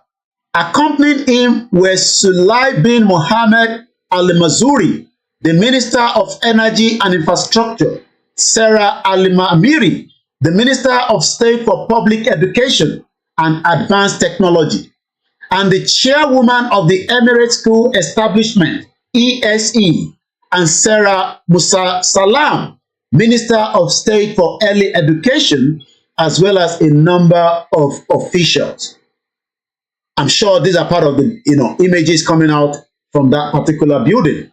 Today, we inaugurate the Said Educational Complex project, which bears the name of the United Arab Emirates founding father. Okay. So Said Yani, the founding father, the late Sheikh Said bin Sultan Al Yemen. It would be nice to get a background of this person. Òun ló sọ Dubai di tí gbogbo wa fẹ́ lọ wà wòrán ẹ̀. So again, it has brought me now. Ẹ jẹ́ ká lọ ka ìtàn díẹ̀ nípa Said bin Sultan Al Nahyan. Again, just like bá ṣe ń sọ ìtàn bàbá Awólọ́wọ̀, but nígbà tó jẹ́ pé a lọ́ọ̀bù bàbá Awólọ́wọ̀, tá bá lọ́ọ̀bù bàbá Awólọ́wọ̀ ni kí ló yẹ ká ṣe? Ó yẹ ká ti kúrò nínú ràtìràtì. But kí ni gbogbo àwọn tó jẹ́ olóṣèlú wa ń ṣe? Wọ́n ń fi orúkọ bàbá Awólọ́wọ̀, wọ́n fi ń defraud gbogbo ọmọ Yorùbá. Wá dé fìlà bàbá Awólọ́wọ̀, wá wọ glasses Awólọ́wọ̀. But in the long run, they are not the product of Awólọ́wọ̀. So the image of ẹni tó tán ní Dubai, sí tá ń pè ní Dubai lẹ́nìí. So let's go and read a little bit about his biography. From what we know, kò tí pẹ́ tó kú. He actually died in 2004 ló kú. And you can imagine, èmi ti wà ní UK nígbà yẹn. So time tẹ́mi wà ní UK, tẹ́mi struggle, tá ń faṣẹ́, tá ń lọ, tá ń bọ̀. Tó bá yẹ pé Nàìjíríà ṣiṣẹ́ dáadáa ni, inú Nàìjíríà regional government yẹn ló yẹ kémi náà wà. Gbogbo effort àti strength tí mo wá dá sí UK lọ́rùn, tí mo fi wá put energy mi sí bíbá, regional government ló yẹ ká lò fún. That is if everything was not destroyed. But because it has been destroyed, we could not stay in Nigeria. Because when people say, and why do you travel out? Oh no, Nigeria is not when they are travel out in it. Nigeria is not working. But the reason why Nigeria failed to work is part of what my brother, Comrade George Akinola, was telling us right here. Lẹ́ẹ̀kan sí, bàbá tí mo fi wọ̀n yìí, ẹ máa wonder pé nígbà wo gan ló bí? Do you know that he was born 4 years after the fraudulent amalgamation of Nigeria? He was born on the 6th of May, so he's a Taurus. Nisane. He was born on the 6th of May, 1918. So he actually saw the vision of Dubai today. Dubai tí gbogbo wa pọ́nlé táwọn ọmọ Nàìjíríà wà níbẹ̀ nísìn. Wọ́n rí ní ìwé fún wọn, wọ́n struggle. Ìwọ náà sì fẹ́ lọ síbẹ̀. Àtẹni tó lówó, ó fẹ́ lọ sọlidé níbẹ̀. But in reality, bàbá yìí bí a ti ṣe gbọ́ nínú ìtàn tá à ń bá bọ̀ nísìn, ẹ mọ̀ pé à ń bá ìtàn kan bọ̀ ká tó wá sọ́dọ̀ orúkọ tiẹ̀ ni. So mo fẹ́ padà sórí ìtàn yẹn díẹ̀. So because òun ló fún wa ní clue pé arákùnrin tí à ń sọ̀rọ̀ ẹ̀ nísìn, he was born on the 6th of May 1918. That was literally 4 years after the fraudulent amalgamation of Nigeria. But do you know that if we have remained in that regional government, which was the agreement that we signed pẹ̀lú àwọn British ní 1957-58, before the British government rigged the first ever election in 1959, tó fi gbé fáwọn Northern náà. Tó bá jẹ́ báwa náà wà, even if we are not perfect, even if we have not progressed, but we know that we can progress because we saw certain evidence. Cocoa house sì wà nílùú Ìbàdàn. So in tó bá lè mú wọn build the cocoa house during the regional government, even though what it may say some amendment and all that, but the structure is still there. Hey, imagine how many cocoa house labati build. Kódà Nigerian High Commission tó wà ní bíbá ní number 9 Northumberland, wọ́n ní owó cocoa nígbà regional government láti rà. So you can see that the development was moving very fast.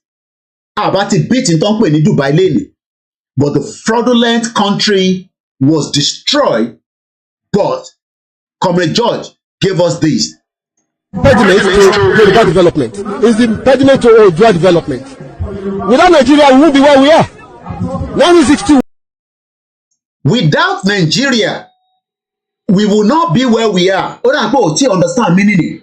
Nigeria gangan ló dì bẹ́ẹ̀ ló ṣe wá sórí social media tó ń ṣe bí idiot torí pé tó bá yẹ pé Nigeria tí ó ṣiṣẹ́ ò ní tẹ̀ sọ pé Nigeria ń ṣiṣẹ́ fún ẹ torí pé you know it's a lie. Nigeria is not working for anybody.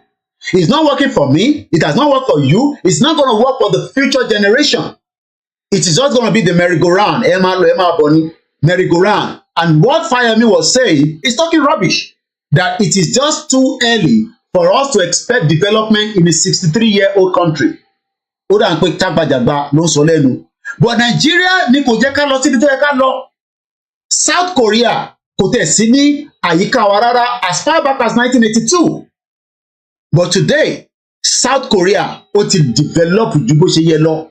Ó ti lọ sí about $2 trillion when it comes to their GDP. Today, ilẹ̀ Yorùbá ṣe tẹ̀ tí ìròyìn jẹjẹ. Tẹ̀ tí lè tan fan sínú ilé yín. I mean, how can you be saying you're a Nigerian? O lè tan fan tó ń rò. O lè tan láti àárọ̀ kó dalẹ́ kó tún fi sùn. It's because it is actually dragging us backwards. Ó wá ń drag wa backwards. Àwa náà ké ẹ jẹ́ ká fi full stop sí káwa náà lè dàbí Dubai. Irọ́ owó ọ̀fẹ́ yẹn gbóhùn sókè. We were far ahead of South Korea and North Korea. We were literally far ahead of South Korea and North Korea. Today, North Korea bó ṣe jẹ́ the bad fáwọn West, the good ní fáwọn tó wà ní Russia. At least we have seen development. At least only nuclear weapon. Wọ́n bí America dá kó ṣe yánmayànmá kó lọ tàtàkẹ̀. Gbogbo ẹni mo ti fi sọ wọ́n bí America dá kó kọ̀ lọ àtàkẹ̀. Torí pé wọ́n mọ tó wà lọ́wọ́ ẹ̀. Torí pé nuclear power wà lọ́wọ́ òun náà ní nǹkan tó lè fi dá yérú. And we hope we are not going to get to that stage where nobody will use nuclear power against humanity. But Nigeria ló drag wa padà sẹ́yìn. Kò jẹ́ ká lọ síwájú. South Korea don't go far. I can tell you I was there in 2008. Kò ń ṣe mi o, bàbá wa kan ló ń confirm ẹ̀, èmi ò débẹ̀ rí. Bí ìbá débẹ̀ rí, ẹ rántí àwọn sisters wa, àwọn fine girls kan tí mo pàdé tó wá wo football. Gbogbo ẹ rántí fídíò wọn. Ẹ rántí àwọn ọmọ yẹn náà. Let's see if we can pull up something around there, if I can still find it. Tó wá sí London, tí mo ní kí ló wá ṣe, wọ́n náà kọ̀ wá wo bọ́ọ̀ ni. It's like, okay, I think this is it. Let's watch it. So why do you love your country? It's very safe. Yes, and very clean. Ṣé wọ́n gbọ́dọ̀ sọ, mo ní, why do you love your country? Àwọn ọmọ South Korea lẹ́ ń wò yìí. Ẹ má bínú ẹ̀ tẹ́wà lórí TikTok. Torí pé àfin síwájú screen, TikTok is always messing around every time. A máa sọ pé kìíní kan policy. Bí ṣe ń sọ̀rọ̀ ìgbọ̀nsẹ̀, ó lè tún máa sọ pé policy àti violation. Ẹ̀rọ tí àwọn ọmọ yẹn mo kí àtó bí mi lọ́mọ ẹ káàbọ̀ sórí ètò. Àwọn ọmọ yẹn nísìn wọ́n fún mi ní details wọn lórí Instagram, but I don't need them. Tó bá yẹ pé ibi tó yẹ pé mo jẹ́ single ni màá ṣiṣẹ́ lé wọn lórí torí pé láàárín àwọn mẹ́rẹ̀ẹ̀rin ìkan tí màá rí màá make sure pé mo lékan múnú wọn torí pé mo mọ value ìlú tó ti wá. Now àwọn ọmọ yìí ní mò ń bí wọn pé why do you love your country? Only it is clean, it is safe. Why do you love Nigeria? Tell me. Ìwọ tó sọ pé you are a Nigerian. Tell me, why do you love Nigeria? Put it in the comment section. Torí pé antagonist ni wọ́n fẹ́ jẹ́. South Korea is a visa-free to the UK resident. I know that. Why do you love Nigeria? Ìwọ tó sọ pé o love Nigeria. Put it in the comment section. Because the same question tí mo bi àwọn ọmọ yìí náà òun lè lé lẹ́ẹ̀kan sí ẹ̀ka tuntun gbọ́ lẹ́ẹ̀kan sí. Okay. Now, so why do you love your country? It's very safe. Yes, and very clean and neat. Okay. You can speak in the language and let her translate for me, because I love language. Why do you love your country? Tell her, explain to her. One find it difficult nígbà tí mo ń bi wọ́n láwọn ìbéèrè yẹn nítorí pé English ò kì í ṣe language wọn. Though wọ́n gbọ́ English, but ẹ mọ̀ pàwọ́ ìwọ náà tó gbọ́ èdè wọn. English ṣọ́ṣọ́ lọ́gbọ́, ṣọ́ṣọ́ ọmọ pé tí wọ́n náà bá gba Hausa díẹ̀ àti Igbo díẹ̀. So tó bá ń sọ, ìwọ náà fẹ́ respond ní èdè yẹn. So yẹn ló ṣe ń dàbí ìgbà tẹ́ pé wọ́n mọ tí mò ń sọ. Tó bá yẹ pé èdè ni mo fi communicate pẹ̀lú wọn, kódà wọ́n á ní kájọ máa lọ lálẹ́jọ́ yẹn. Torí pé dúdú tó ń sọ èdè wọn, people love it when they see ara tó jẹ́ tó ń ṣaráàlú èèyàn tó bá lè sọ èdè ọmọ bàbá nìyẹn o, because ẹ máa feel comfortable, ẹ máa lè express ara yín. So ìyẹn ló dàbí àtẹ́ pé there is a delay nígbà tẹ́mi béèrè ìbéèrè lọ́wọ́ wọn, kò ń ṣe pé wọn ò gbọ́, but because the South Koreans are not English speaking, àwọn ilé tẹ̀ try tó bá yẹ pé àwọn ẹlòmíì ní kí n tó rí àwọn ilé mo ti béèrè lọ́wọ́ kan kọ́wọ́ ọ̀gbọ́n kan nígbà tí bá béèrè nǹkan lọ́wọ́ tó gbọ́, wọ́n dẹ̀ máa feel threatened, especially tí mo tún jẹ́ dúdú. Wọ́n dẹ̀ ti gbọ́ oríṣiríṣi náà ní London pé nǹkan ṣẹlẹ̀ níbẹ̀ yẹn o. So let's go back again and listen. They kept on saying it is clean and safe. Shua bẹ́ẹ̀ ni bàbá mi. Nigerian youth love Nigeria because Wizkid and Davido. I mean, àwa náà love Davido wà ní ó wà Manchester. Àwa náà love Davido. Ẹ rò pé ẹnìkan lè love Davido. I love Davido wà Manchester. Mo ṣàrí tó náà kí Mohbad tó kú yẹn. But it is far beyond that. Ọ̀rọ̀ Davido àti Wizkid tí wá Savage, Burna Boy, gbogbo yẹn àmọ́ ni. Identity wa gangan ló ṣe kókó jù. Ẹ lè ká gbọ́ díẹ̀ sí nípa àwọn ọmọ South Korea. Mo kí gbogbo ẹni tí ẹ ti ń darapọ̀ mọ́ wa tí ẹ fẹ́ gbọ́ ètò. Mo ti ṣe sọ social media tóbi gan. Tó bá wọnú platform kan kí ló ń sọ níbẹ̀ yẹn? Ìbọ̀bọ̀ ìtún ni ò lè jáde. Bó tó bá bú mi, màá bú bàbá ẹ̀, màá bú ìyá ẹ̀. Torí pé o ò lẹ́kọ̀ọ́. Torí pé right ẹni pé kò wọlé kò jáde. Kò lọ wo yèbí Moyo. Fídíò ẹ̀ wà lórí social media ń bẹ̀ kó lọ máa wo yẹn kó máa fi tọ́jú ara ẹ̀. Torí pé nítorí ẹ fẹ́ nìyẹn. Ẹ fẹ́ ibi tó ti ń sọ̀rọ̀ àlùfàǹṣá, ibi tó ti ń sọ̀rọ̀ ẹgbọ́n mú síta, ẹgbẹ́ kinní kan síta, àwọn ọ̀dẹ̀ ń sọ̀rọ̀ ní gbogbo bíbà. Torí pé bíbà ibi tá a ti ń kọ́ra wa lẹ́kọ̀ọ́, ibi tá a ti fẹ́ mọ in tó ń lọ. Torí pé púpọ̀ ní nísìn kò sá àtẹ̀mí náà àṣà àmọ́ tó ókè ẹlòmíì ò mẹ́ tó dá Dubai sílẹ̀. Ẹni vision Dubai tá à ń rí lẹ́ni ibì kan ló ti bẹ̀rẹ̀. Bàbá olówó náà ní that same vision. Bọ̀wọ̀ jẹ́ kí vision yẹn kó ṣiṣẹ́ délẹ̀. Apaná vision yẹn. Wọ́n ṣèkà fún bàbá yẹn. Wọ́n jẹ́ kí bàbá yẹn gbé vision yẹn délẹ̀ tán délẹ̀. Ẹ jẹ́ ká padà sọ́dọ̀ àwọn ọmọ South Korea ẹlẹ́ǹkan sí. Mo kí gbogbo ẹni tẹ́ tí ń darapọ̀ mọ́ wa nílé lóko. KOKIMEDIA bringing the world closer to your doorstep. Okay? So help each other. Help each other. So if I say a country, how do you identify a country? Again, mo ń bi wọ́n ní English. Ẹ máa rántí pé English tẹ́mi bi wọ́n yẹn ó ti heavy jù fún wọn. But they were able to answer it. That was the question. Àwọn ọmọ South Korea inú ọdún yìí ni mo pàdé wọn. This is going to be the first time they are traveling as their own independent female to UK. Láyé tí Nàìjíríà máa fi àfi tí Nàìjíríà bá pín. These kind of people will never travel to Nigeria, okay? Because Nigeria is not a safe place for foreigners. Kò ń ṣe pé àwa náà lè offer àwọn oníkan tó wà nílẹ̀ Yorùbá, but they are not coming. Ẹ máa ní but àwọn kan máa ń wá láti Brazil, okay, they play. Lọ sọ fọmọ South Korea, òfin pé government wọn ní béèrè pé láti airport pé what are you going to do in Nigeria? Nigeria, yes, we know that we have their representative that works in the Nigerian government, but we are talking about their citizens. 4 of them left South Korea, wọ́n máa sanwó ticket, wọ́n máa sanwó hotel.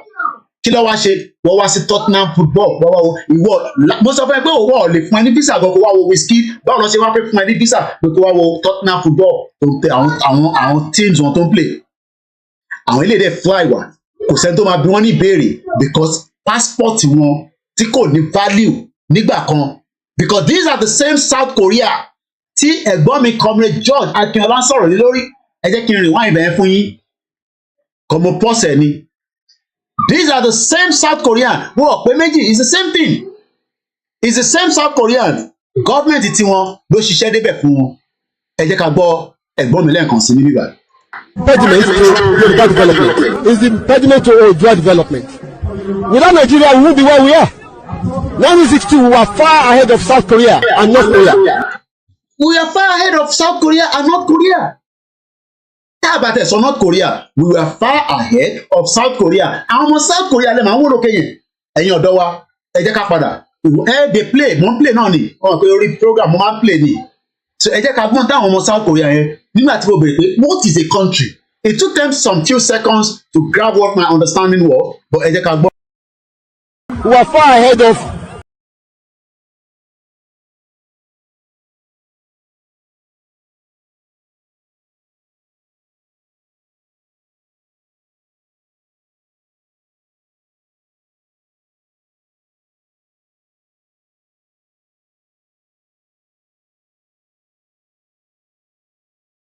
Is it through your language, culture? What do you mean by country? Culture. So you have a culture. We're able to answer after Timo break it down for just like I have to break down this Yoruba nation for so many of you. No got to break it down into many particles. Ìyẹn ló máa ń gbé wa lọ sí different area tá a bá ń ṣe program so that kí ẹ lè ní the grasp of it. Because ẹni tó ń bá yín jà náà ẹ̀yin lè ń bára yín jà. But àwọn olóṣèlú ò fi yẹ kẹ́ ní understanding tá à ń sọ. Lóòótọ́ gbogbo alájọba wà ní Yorùbá country but mo fẹ́ Yorùbá country tí wèrè kan tí mo rí fídíò ẹ̀ tó wà lára àwọn tó ń na mobile wọ́n dẹ̀ lára àwọn security tó ń ṣiṣẹ́ fún Bọ́lá Tinubu ni. Ṣèbí gbogbo ilẹ̀ rí lórí Twitter. That is not going to be allowed in a society that is working. Tó bá jẹ́ pé rírú yìí ni ẹ̀wọ̀n ni bàbá yẹn máa wà. Wọ́n pè ní Samari àbí kinní kan àwọn bomb bastard tó ń threaten gbogbo yín. Tó bá ti wà lábẹ́ gọ́ọ̀mẹ̀ntì kan wọ́n máa gbébọn wọ́n máa gbàdá. Ṣèbí gbogbo ilẹ̀ rí fídíò yẹn ẹ wọ́n ṣe treat bọ̀bọ̀ yẹn. Nígbà tóun àti Zatan tọ́jọ́ kò sínú kí ló ń pè é Zatan àbí kí ló ń pè bọ̀bọ̀ yẹn ìyẹn olórin nìyẹn náà. Bí àwọn ṣe fídíò shoot ni táwọn kan dẹ̀ dé ṣèbí wọ́n gbé picture bọ̀bọ̀ yẹn jáde gangan. Wọ́n lè gbé picture jáde wọ́n ní lára àwọn tó ń ṣiṣẹ́ fún Bọ́lá Tinubu ni. And that is why some people are saying that this system is not working. A lè gbé nínú society tí àwọn kan máa threaten wa nítorí pé a jọ wà nínú country. But fẹ́ yẹn. Ṣèbí gbogbo wọn wà ní Mushin, àwọn bàbá aládùn gbogbo wọn pátápátá, MC Olúọmọ, gbogbo wọn pátápátá tó ń disrespect yín pẹ̀lú àwọn thugs wọn tó wà lábẹ́ wọn. Tó bá sọ̀rọ̀ tó bá níta ló sọ̀rọ̀ yẹn, ṣé Koiki ló sọ̀rọ̀ yẹn, ẹ wọlé kẹ́ lọ pádànù. Nǹkan tó máa ṣe kọ́ nìyẹn. Ìbọn bastard. Yẹn lẹ́jẹ̀ máa ní come to Nigeria kí mo fẹ́ wá mú Nigeria. Nàìjíríà wá jẹ́gẹ́ bí ìlú ni tí gbogbo wa dẹ̀ dérò yìí wọ́n máa ṣe bí ọ̀dẹ̀ ni torí pé wọ́n bíbà pa wọn dá overdo tọ́pọ̀tẹ̀ gbé kọ̀ wọ́n lórí ìtọ́fẹ́ wà lò fún yàn ibú ẹ̀ lẹ́ máa kú sí ẹ̀mí jáde gbogbo ẹni mo fi sọ. Ìkékeré máa dùn nìyẹn àti tìmọ́lé kò lọ sí anywhere nílùú yìí ibi tó bá kọ́kọ́ jókòó sí fún ọdún mẹ́rin ká tó máa review ẹ̀ bóyá a máa release àbá ní release ẹ̀. And that is why the Western world when they come here they become nugumu. Tó bá dé Nàìjíríà wọ́n máa fẹ̀gẹ̀ torí pé wọ́n náwọn eruku tó máa ṣe yín léṣe wọ́n kún lẹ́kọ̀ọ́ yẹn bẹ́ẹ̀ bó ṣe wà lẹ́kọ̀ọ́ lọ́wọ́ lọ́yọ̀ọ́ bó ṣe wà lọ́yọ̀ọ́ lọ́wọ́ lọ́ṣun. Adé sọ fún yín pé society yẹn is not going to be able to bring people like this to come and live in Nigeria or come and study or come and work or come and visit. O expect àwọn fine girls yìí kọ́ fìlú wọn sílẹ̀ kọ́ máa bọ̀ ní zoo yẹn zoo tó ṣiṣẹ́. Ẹgbọ́n sókè ẹ̀yọ́ ọmọ South Korea. I love Korean food. But you eat a lot of rice. Yes. Wọ́n jẹ rice ju kí ló dálẹ̀ lọ. Wọ́n ní Malaysian rice, wọ́n ní Thai rice. Torí pé a ní family àníyàn tó wá láti ibẹ̀ tó ta wáwa síta lè fẹ́ ẹ̀gbọ́n mi kan ó gbé ọmọ kan láti ibẹ̀ ó fẹ́ gidigidi ni o. But àwọn tí Malaysia side nìyẹn. But they are all the same kind of set of people. Ẹ̀gbọ́n sókè. A lot of rice. Every single 3 rice a day. There's a Malayan rice, a Thai rice, there's Korean rice. Yes. So how many hours from London to Korea? 14 hours. Oh my! 14 hours journey from South Korea to Nigeria. To Nigeria, wow. Mo ń bọ̀ Nàìjíríà bàbá ẹ̀ ló máa gbé mi wá Nàìjíríà ọmọ àlè bàbá ẹ̀ ló máa gbé wá Nàìjíríà mo ń bọ̀ Nàìjíríà kí káwọn ọmọ ta kẹlẹ̀ ran wọn kọ́ wá attack mi nínú ilé one bastard ìwọ tó tọkànmẹ́ tó tẹ̀ gbójú ẹ̀ síta gọ̀ọ̀sẹ̀ ló jágbájágbá lọ́jà rí bọ̀ Nàìjíríà mi ní kó máa dúró dé play ọlọ́pàá tó máa nà yín wà ládùúgbò yín. Okay, so I will be coming. Maybe not this year. I have to save a lot of money. It's expensive. Yeah, I'm a family man. I got children, so I'm very, very busy man. But I will come down one day, and hopefully, we will come across. I will give you my YouTube channel, and you will probably find yourself. So, say hello to everyone. And what is the reason why you're coming to London? We are 20 and first time. You're traveling on your own. Yeah. Pé kí ni ìdí tó ṣe wá sí London? They are first time traveller, and the UK government love this kind of people. Àwọn mẹ́rẹ̀ẹ̀rin yẹn give and take. Kì máa exaggerate, they'll spend about close to $4,000 tó bá jù bẹ́ẹ̀ lọ. That helps the UK economy. But èmi àti ẹni sìn jápajàpa làwọn wá bá ṣe máa jápa tá à ní jáde tá máa tẹpa sí bíbà. Ìlú gbogbo nílẹ̀ wá visa nísìn tẹ́lẹ̀ fi wọ UK. Gbóhùn sókè lẹ́ǹkan sí. So how old are you? All 20. They are all in their 20s. Kò tí sẹ́ni tó pé 30 láàrin wọn. Ìwọ ọmọ 20. Kò tí mọ̀ tó fi ṣe pẹ̀lú láìfẹ́ lẹ́nu. And when we come out of this, I'm going to come out of this. We've been able to listen to them. Let's listen to the last part, and then I'm going to move on swiftly. So I'm sure you're single. Yeah. Single? Yeah. Exactly. Except you. Congratulations. Thank you so much. This is Well, that was my engagement with these beautiful South Korean ladies sometime at the beginning of this year. Now, let's come back again and talk about this Sheikh Zayed bin Sultan. Is a philanthropist, a politician, was an Emirate royal politician, a philanthropist, and the founder of what is now called United Arab Emirates, tí gbogbo yín mọ̀ sí UAE. Ẹ jẹ́ ká mọ ìtàn ẹ̀ díẹ̀ ká tó máa tẹ̀síwájú. Sheikh Zayed bin Sultan Al Nahyan was born on the 6th of May 1918. He actually died not too long ago, in 2004, November 2nd precisely. Was an Emirate royal politician. He's also a philanthropist. He's the founder of what is now known as United Arab Emirates. And the United Arab Emirates is the same country tí Tinubu lọ tó ń bèrè fún investment. Ẹ̀rí pé ẹ kójú máa ti Nàìjíríà. Ṣèbí yẹn ni máa yẹn ṣe sọ̀rọ̀ tó ní ẹ kójú máa ti gbogbo wa náà. Ẹ jẹ́ ká gbọ́n tó sọ ìyẹn kí ni ẹ̀tẹ̀ ń jẹ́ máa ń gbàgbé orúkọ ẹ̀. Farrakhan. Ìlú ẹgbọ́n tí Farrakhan sọ. Ẹ lọ Dubai, ká wá invest, ká wá tọ́jú wa. The video is coming. So the United Arab Emirates tí Aṣíwájú Bọ́lá Ahmed Tinubu lọ láìpẹ́, which was just sometimes around last week. The other laptop mini picture. All right, let me just keep this one I'm using. Ẹ jẹ́ àgbọ̀n kan tí Louis Farrakhan sọ nípa pé bẹ́gibẹ́gi wa ẹ ṣáà máa lọ máa beg. Àwa ní resources, but irọ́ o. None of you can deny that what I'm saying is the truth. You know it's the truth. But either you won't write it, or you're too cowardly to speak it, because you want some favor here or favor there. So because you can't talk, you are muzzled. I'm not. I'm a free black man. And I didn't come here looking for a handout. And I really don't think you need one. Your problem is that you think you need a handout. Everything you need is right under your foot, but you're looking everywhere else for help instead of to yourself and what you can produce for yourself. This is Africa's dilemma. You are parading yourself before the world as international beggars when you gave civilization to the world. Your problem is not America. Your problem is not Israel. Your problem is not Britain. Your problem is your disunity and your dependence on others to do for you what you could do for yourself.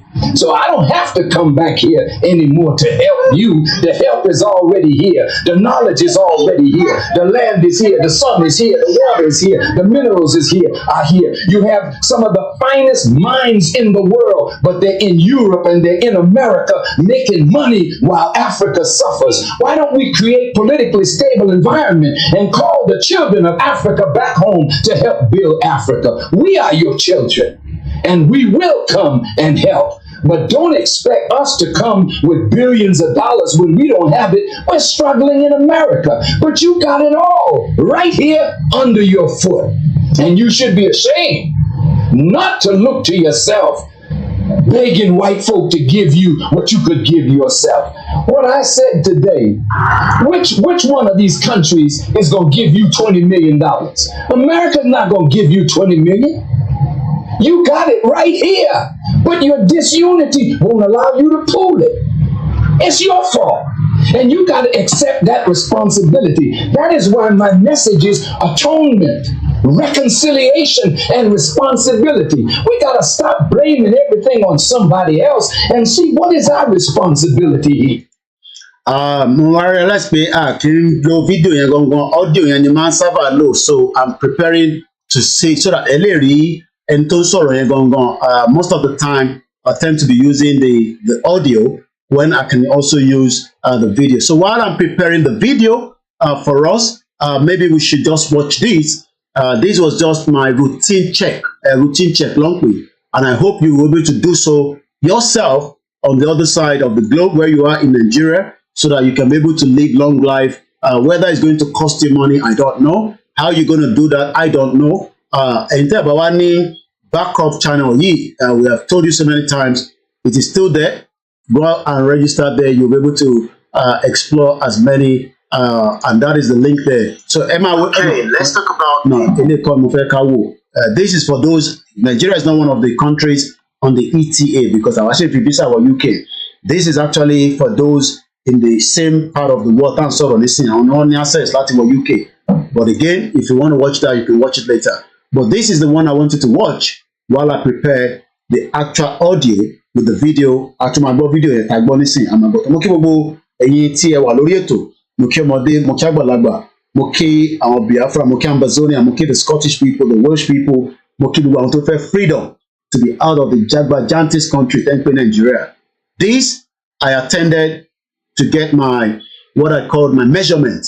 My measurement, it's been a while that I have it for my own personal record, and I decided, let me do one today. So enjoy this video, and I'll come back in just about a few minutes. Thank you so much.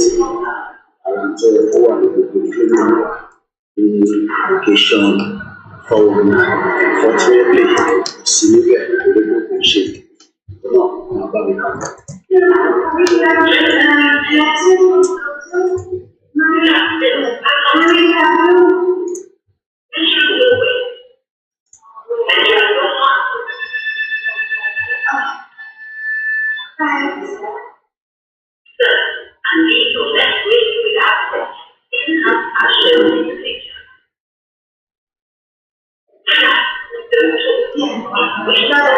to the secretary.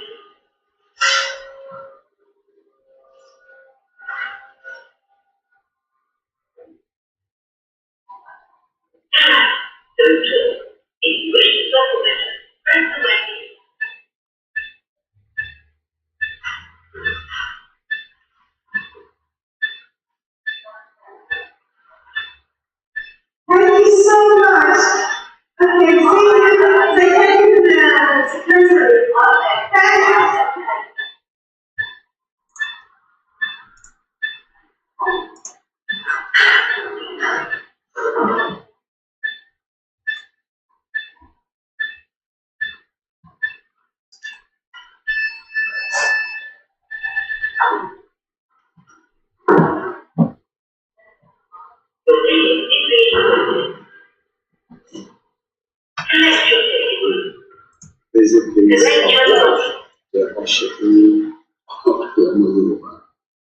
Ṣe nítorí pé ìkànnì wọn eléyìí ti sọ weight mi, ó sọ height mi, ó lè sọ blood pressure mi, so that gbogbo nǹkan tí àgbẹ̀ ní bp torí púpọ̀ nínú ọ̀pọ̀lọpọ̀ chicken nígbà tí kò sí system tó ṣiṣẹ́ ẹ máa sọ fún yín pé Nàìjíríà ò ṣiṣẹ́ ìlú ẹ máa bá wa jí ọlọ́ọ̀pá Elédùmarè wà pẹ̀lú ẹ̀dá wa nílé koikimedia, bringing the world closer to your doorstep. So while we are saying that, now let's watch this again, and I'm going to mute my mic this time around. You can deny that what I'm saying is the truth. You know it's the truth. But either you won't write it, or you're too cowardly to speak it, because you want some favor here or favor there. So because you can't talk, you are muzzled. I'm not. I'm a free black man. And I didn't come here looking for a handout. And I really don't think you need one.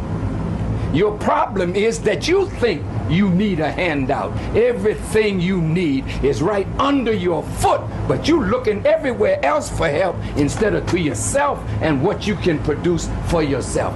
This is Africa's dilemma. You are parading yourself before the world as international beggars when you gave civilization to the world. Your problem is not America. Your problem is not Israel. Your problem is not Britain. Your problem is your disunity and your dependence on others to do for you what you could do for yourself.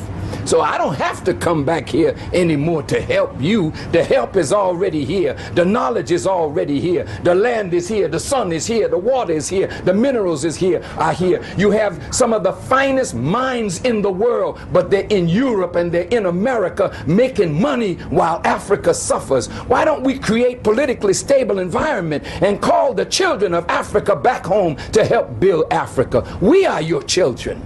And we will come and help. But don't expect us to come with billions of dollars when we don't have it. We're struggling in America. But you got it all right here under your foot. And you should be ashamed not to look to yourself, begging white folk to give you what you could give yourself. What I said today, which one of these countries is going to give you $20 million? America's not going to give you $20 million. You got it right here, but your disunity won't allow you to pool it. It's your fault, and you got to accept that responsibility. That is why my message is atonement, reconciliation, and responsibility. We got to stop blaming everything on somebody else and see what is our responsibility here. When this collapse comes, and it's going to come, we in the UK are going to need to have some serious reflection on mistakes that have been made, and especially our foreign policy in history. And we're going to have to rely on these nations that we've been stealing from for years to deal with us, because we need them. We're not like Russia. We're not self-sufficient. Russia has its own oil, its own food, it doesn't have to import anything. It can survive without the world. We, a tiny little island, do not have that luxury. We need to import. That's why we've stolen so much shit in the history.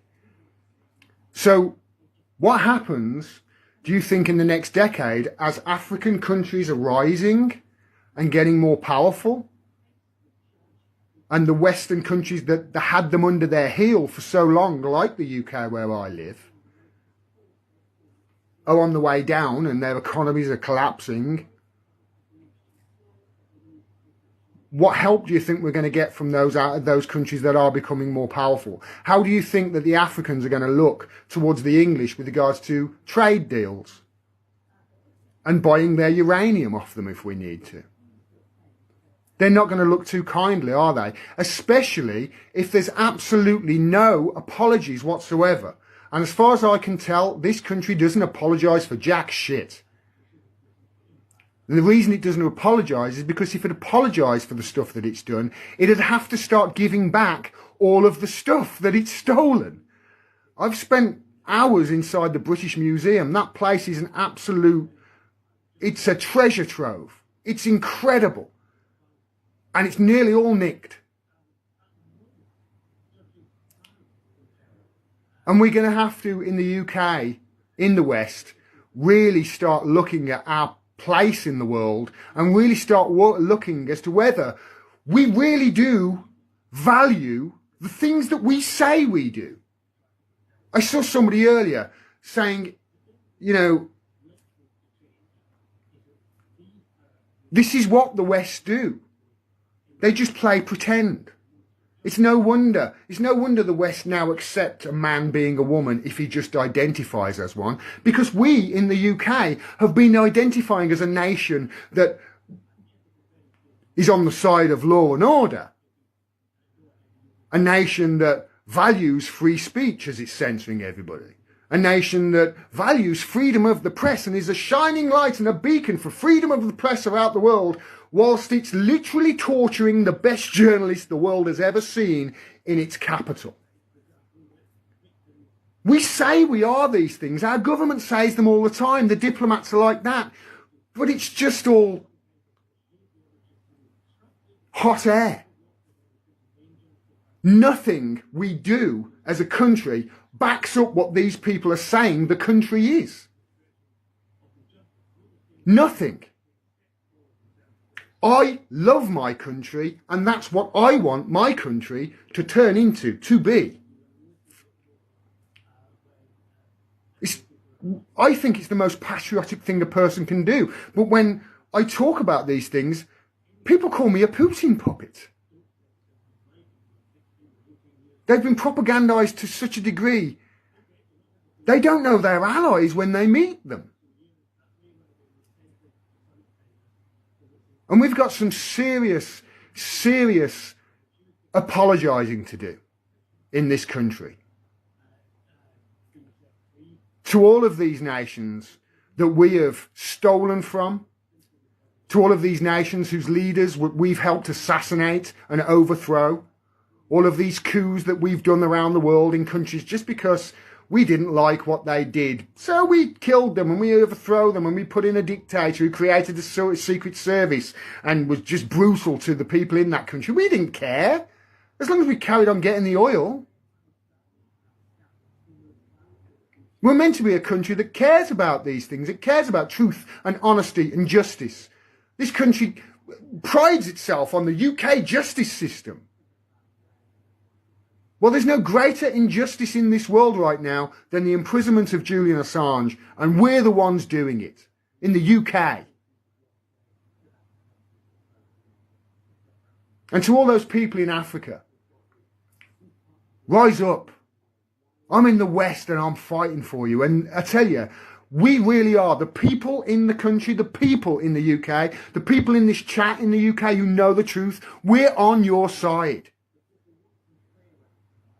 We want our country to be the things that it says it is, and it's clearly not. And I really do wish to see the rise of Africa in my lifetime. I would love to see it. And we're seeing at the moment the rise of Russia and China. I'd love Africa to go with that as well. But this is not good for the West, especially if we carry on. That was a very powerful one. Now let's come back and learn more a little bit about the founder of what is now known as a very powerful nation, the United Arab Emirates. Like I said, this man was born in 1918, from what we have been told, and he died on the 2nd of November 2004. Said served as the governor of the Eastern region from 1946 until he succeeded from Sheikh Shabut as the ruler of Abu Dhabi in 1966, which was again 6 years after the fraudulent after the independence of Nigeria, that probably we were preparing to go to war between the Biafra and the British government, and the puppet Nigerian government was working on their behalf. And then as the first president of the United Arab Emirates, 1966, that was just 6 years after Nigeria gained their own independence. While he retained his position as the Abu Dhabi's ruler from 1971 until his death in 2004. is a reviver in the United Arab Emirates as the Walid al-Umra, the father of the nation. The father of the nation is an honorific title given to a person considered the driving force behind the establishment of a country or state or nation. So now I'm asking, who is the father of the nation in Nigeria? Tell me. Give me the answer. Tani, father of the nation of the world, Nigeria. Is it Lugard? So you want to put Lugard as the father of a nation of indigenous people with 351 different ethnic groups. No, but you do with that. So this is what we are saying to many people at home. That's what here. But it seems that your thinking is only from the Guguru and Epa. Because in terms of this, not so far, this Arakuri is the father of the nation. And that means that is an honorific title given to a person considered the driving force behind the establishment of a country, state, or nation. It is also known as pat or patria, also seen as parent, or patria was a Roman honorific meaning the father of the fatherland. We know that Awolowo, Zik, and Tafawa Balewa are the founding father, but in reality, Lugard created what is known as Nigeria. But they only fought towards the independence.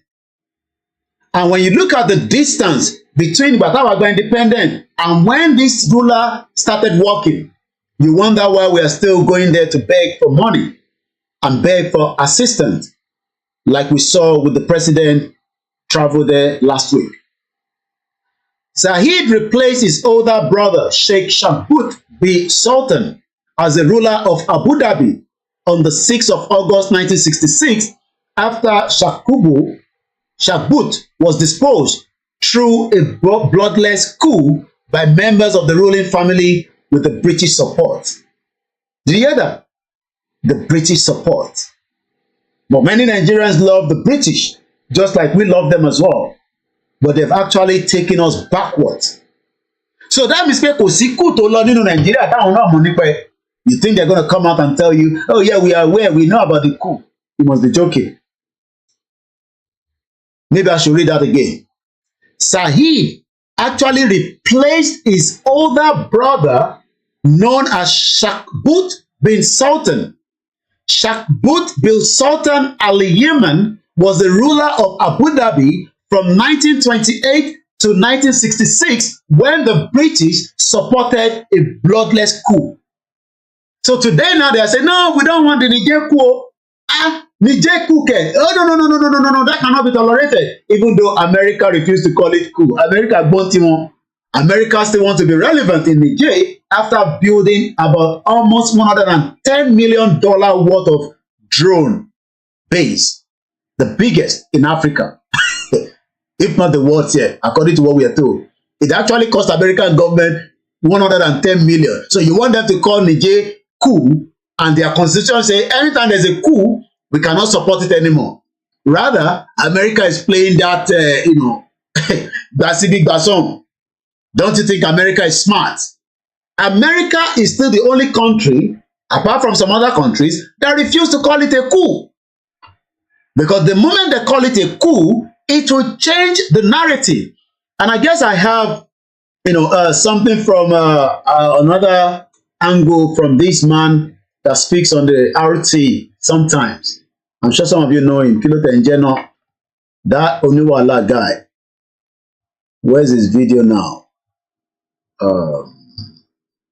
Okay, let me try and send it to myself here, and then I might be able to bring it up while I'm speaking. Gbogbo àṣà not here. Kilo Ruko, he speaks normally on the RT. I'll bring his video up in a minute now when that load up is ready. So today it's costing France more money if they're going to buy uranium from Niger, because they were actually cheating Niger. They were actually cheating Niger. They were buying Niger uranium for 80 pence, and in the market is 200 pounds. So who is losing? Who is winning? So when we are saying to you that the West are not ready to let us go, we know what we are saying. Let's take this short interlude. I'll come back in just about a few minutes.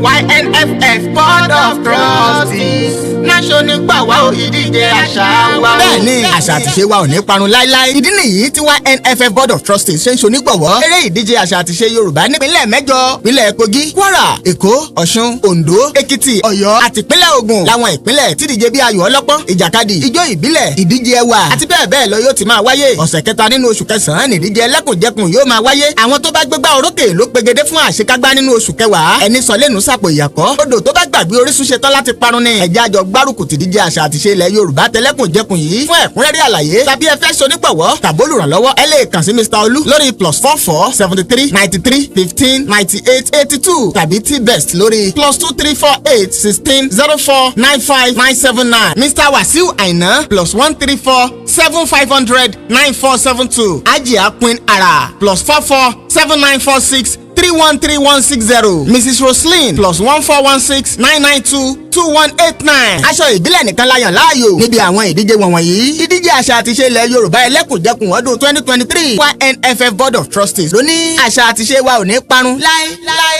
I just want to leave you with this thought. The revolutionary government in Niger has just increased the price of uranium that it exports on the world market to 200 euros per kilogram. I just want to leave you with this thought. The revolutionary government in Niger has just increased the price of uranium that it exports on the world market to 200 euros per kilogram. It was previously paying, or rather charging, 80 cents. The French were getting Niger's uranium for 80 cents per kilogram, and the world market price is 200 euros per kilogram, which is what little Macron will have to pay from now on. You see, it pays to stand up for your rights. That's what the people in Niger have done. It remains to be seen if the people in Nigeria will now do the same. No, the people in Nigeria don't like trouble, so they remain the way they are. I'm going to move swiftly away from these, but we've got a background because we want to go back to where we are, from the beginning, which was the launch. So I could see a bit of understanding about the background of how Dubai was set up, but I want to come back here because I don't want to lose the plot of my conversation. We've talked about almost everything, but let's watch the video now as well.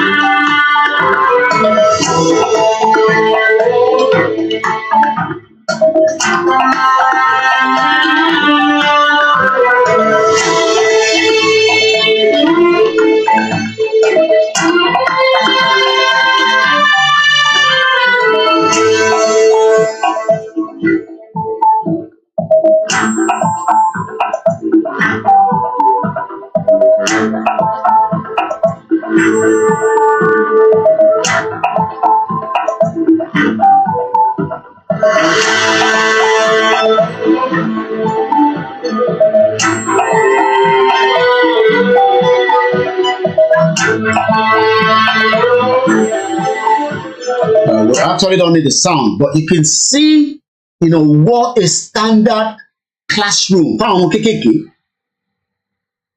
Ṣé kò ń ṣe irú kan báyìí kí government máa ṣe ni? No, iṣẹ́ wo gan la gbà láàyò, iṣẹ́ wo gan làwọn gọ́ọ̀mẹ̀ntì wà?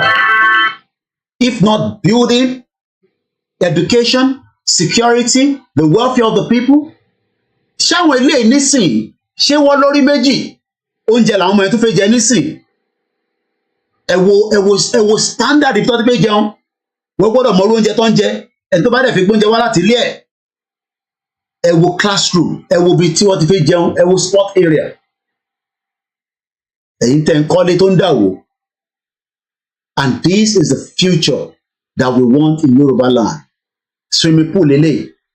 This is the kind of future. Ẹ wo bí Bible ṣe rí. Robotic lab. Àwọn ọmọ kéékèèké wọ́n ti mọ bó ṣe ń build a robot. Wọ́n ṣe pé àní brain bẹ́ẹ̀ nílẹ̀ Yorùbá or ní Nàìjíríà. But because of the backwards. Àkàbárẹ̀ sọ ẹni sometimes ẹ wo structure yẹn. Ibi táwọn ilé náwó sí nìyẹn. Bí ayé àwọn ọmọ wọn bó ṣe máa ní ìlọsíwájú. Níbo làwọn títí wá náwó sí? Níbo ló ń ná owó tó ń gbà yẹn? Níbo ló ń ná sí kí ló fi ń ṣe? Tí kò bá ń ṣe pé wọ́n fi ń jó gẹ̀lẹ̀dẹ̀. Ẹlẹ́rìí pé ìmúra Arab làwọn mú torí pé culture wọn nìyẹn. Wọ́n ní wọ suit, ilé fẹ́ fi suit ṣe. Àwa la máa wà nínú ogun là ń wọ suit. So that is on that, just for us to have a bit of clarity. Again, as we move away from that, I picked up something again that I'd like to share with us because I'm going to be wrapping up very soon. Mo kí gbogbo alẹ́ nǹkan sí pé wherever you are around the world, you're welcome once again to the koikimedia transmission. As we go again for another short, this is the one coming up this month. Fún gbogbo ẹni tó bá ti wà wẹ̀, the Yoruba Mega Rally in New York will be taking place in the next 5 days. Bear with us. Let's get the video in as well.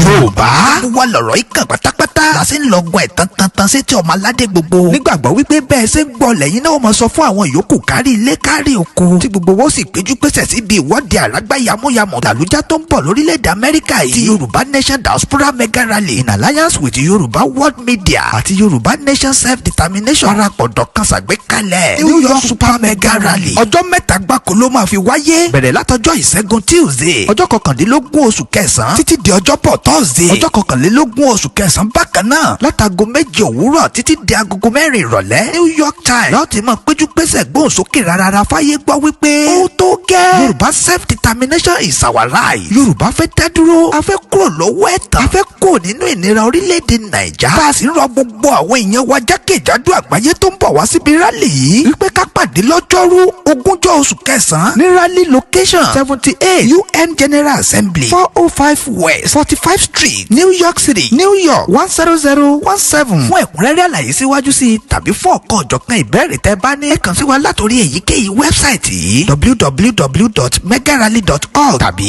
www.yorubaworldmedia.com ó sì lè jẹ́ www.ysdm.org bákan náà ni ẹ lè pè tàbí kẹ́ fi àtẹ̀jíṣẹ́ sọwọ́ sí Prophet Ayọ̀délé Ológunlolúwa lórí +1 803 846 1116 Mrs. Jùmọ̀kẹ́ Ògúnlẹ́yẹ lórí +1 347 703 7819 Dr. Sabi lórí +447 440 715 542 Mr. Gani Alágbàlá lórí +1 713 875 3339 Koikimedia lórí +447 594 050 979 Ìyálóde YSDM lórí +447 442 177 677 Mr. Abiodun Òjó lórí +1 347 301 8360. ẹ má gbàgbé wípé a fẹ́ kí gbogbo ènìyàn tó bọ̀ lágbàáyé ti wà ní sẹpẹ́sẹpẹ́ ní venue lọ́jọ́ Wednesday 20 oṣù kẹsàn-án lọ́jọ́ tó jẹ́ D-Day gan láti sọ fún gbogbo ayé wípé ó tó gẹ́. Tiwantiwa kò ní lè parun àṣà Yorùbá ò gbọ́dọ̀ parun YNFF Board of Trustees.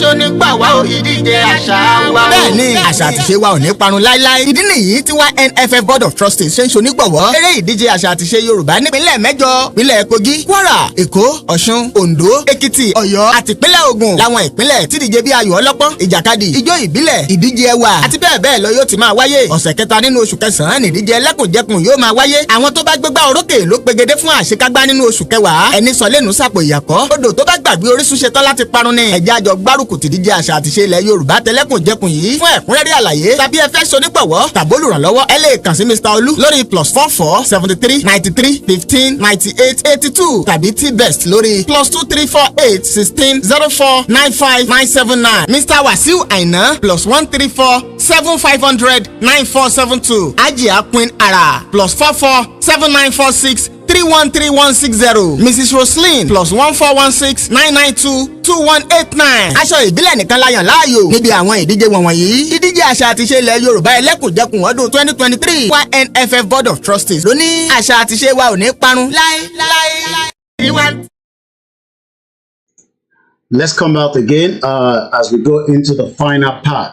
Many Nigerians are struggling today. Struggle. We have more students in the UK that are also struggling. Many of you cannot pay your tuition fee. The same is happening as well in UK. But the difference between the two parts of the world is that the university here in UK are doing their best to support the students. I picked this up on the Sky News for those of you that would like to reference back to that later, and this is what I picked up. The headline says, let's take this, or I can't take this out, this is the kind of advert. Why is this overshadowing what I'm doing here? All right, let's drop it back out again. I think let's leave it to 125. More than 1 in 4 UK universities are now operating food banks for students, according to the report. Why is Unilag not doing the same thing? Why is Nsukka not doing the same thing? Ahmadu Bello University. Why is all the university in Nigeria not also helping you with food banks? Nigeria was never designed to work. According to the report by the Higher Education Policy Institute, also found nearly half of universities are also not just providing food banks, but they are also provider of financial assistance with healthcare and more than a third help towards the cost of travel and digital equipment. Kilo de touch the same thing for you. I saw the University of Lagos students out on the street. Many universities are struggling, especially the student rather, because there was never a country that was designed to work. Let's hear from this that has now been converted to an audio. It's going to save a bit of time. More than 1 of the UK universities operating food banks for students report fines. More than 1 of the UK universities are operating food banks for students in response to the cost of living crisis, according to new research. The report by the Higher Education Policy Institute also found 3/4 of universities offered discounted food and drinks to students, nearly half provided financial assistance with healthcare and free period products, more than a third helped towards costs of travel and digital equipment for study. The National Union of Students called the findings a damning indictment for the government's policy in respect to students and the rising cost of living. Students are the nurses, doctors, teachers and public sector workers of the future, said Chloe Field, the NUS Vice President for Higher Education. Yet all too many are having their futures blighted by poverty and hardship that risks scuppering their potential. The University of Manchester is among the higher education institutions that have given direct one-off payments to all students to help cover rising costs. It has also provided food vouchers and hardship grants. Image rising numbers of students are having to work alongside their studies, Robbie Beale says. But many of its students are still having to work up to 50 hours a week to pay university and household bills. We've seen a big rise in the numbers of our students having to work alongside their studies, said Robbie Beale, Officer of Activities and Culture for the University of Manchester's Students' Union. He said more than half of students now worked alongside their studies, a rise of 10% in 2 years. We found that many of our students are working 20, 30 hours, some even up to 50 hours in a week, which is crazy, I know, but there are some students that just have no financial support to fall back on at all, he added. So, so you think that in Nigeria, think on she, Nigeria, the university, no, we have the same happening here, but there's a lot of support. And this is what we are saying, that where is the support on the ground there? There can never be any support because Nigeria was not designed to work. From day one, Nigeria was designed to fail. The politicians know the game. Everybody knows the game. But it is only the Nigerians that do not know this game. And the reason why they do not know this game is because they are stuck with their minds in the hope that this is our father's land. Our founding father founded Nigeria. No, Awolowo did not found Nigeria, okay? Zik did not found any Nigeria. Tafawa Balewa did not find any Nigeria. Nigeria was put together by the British Empire in 1914. And as much as things have become very tough in this country, and it is still going to get very tough because the other side where they are dragging most of their resources is becoming a little bit tighter. But they are still going to be in the game for a very long time if some of us are still stupid to accept certain things from them. We want to be friends. We want to have business relationship with them. But I do not want to have an opportunity that is only in one side and the other side is opportunity. The Nigeria of your dream is not going to give you that same opportunity. Let's come back again to that. Mr. Beale said this not only impacts your studies, but also students' ability to make friends and form the kind of connections that university is all about. Maintenance loans have not risen in line with inflation. The university said it has also seen a rise in the number of students choosing to live at home with family and commute to classes. Maintenance loans provided by the government and repaid by the student after their studies have not risen in... Did you hear that? Maintenance loan. It is not free. But you do not start paying back until Toba Tini a clause of the amount of job that the government expects you to be making. So if you take out the loan to go and finance your education in this country, though there are still some grants there and there, but the loan itself will be repaid back at some point when you start working. If you don't have the job that can repay back the loan, then you still have to wait until you can be able to repay it.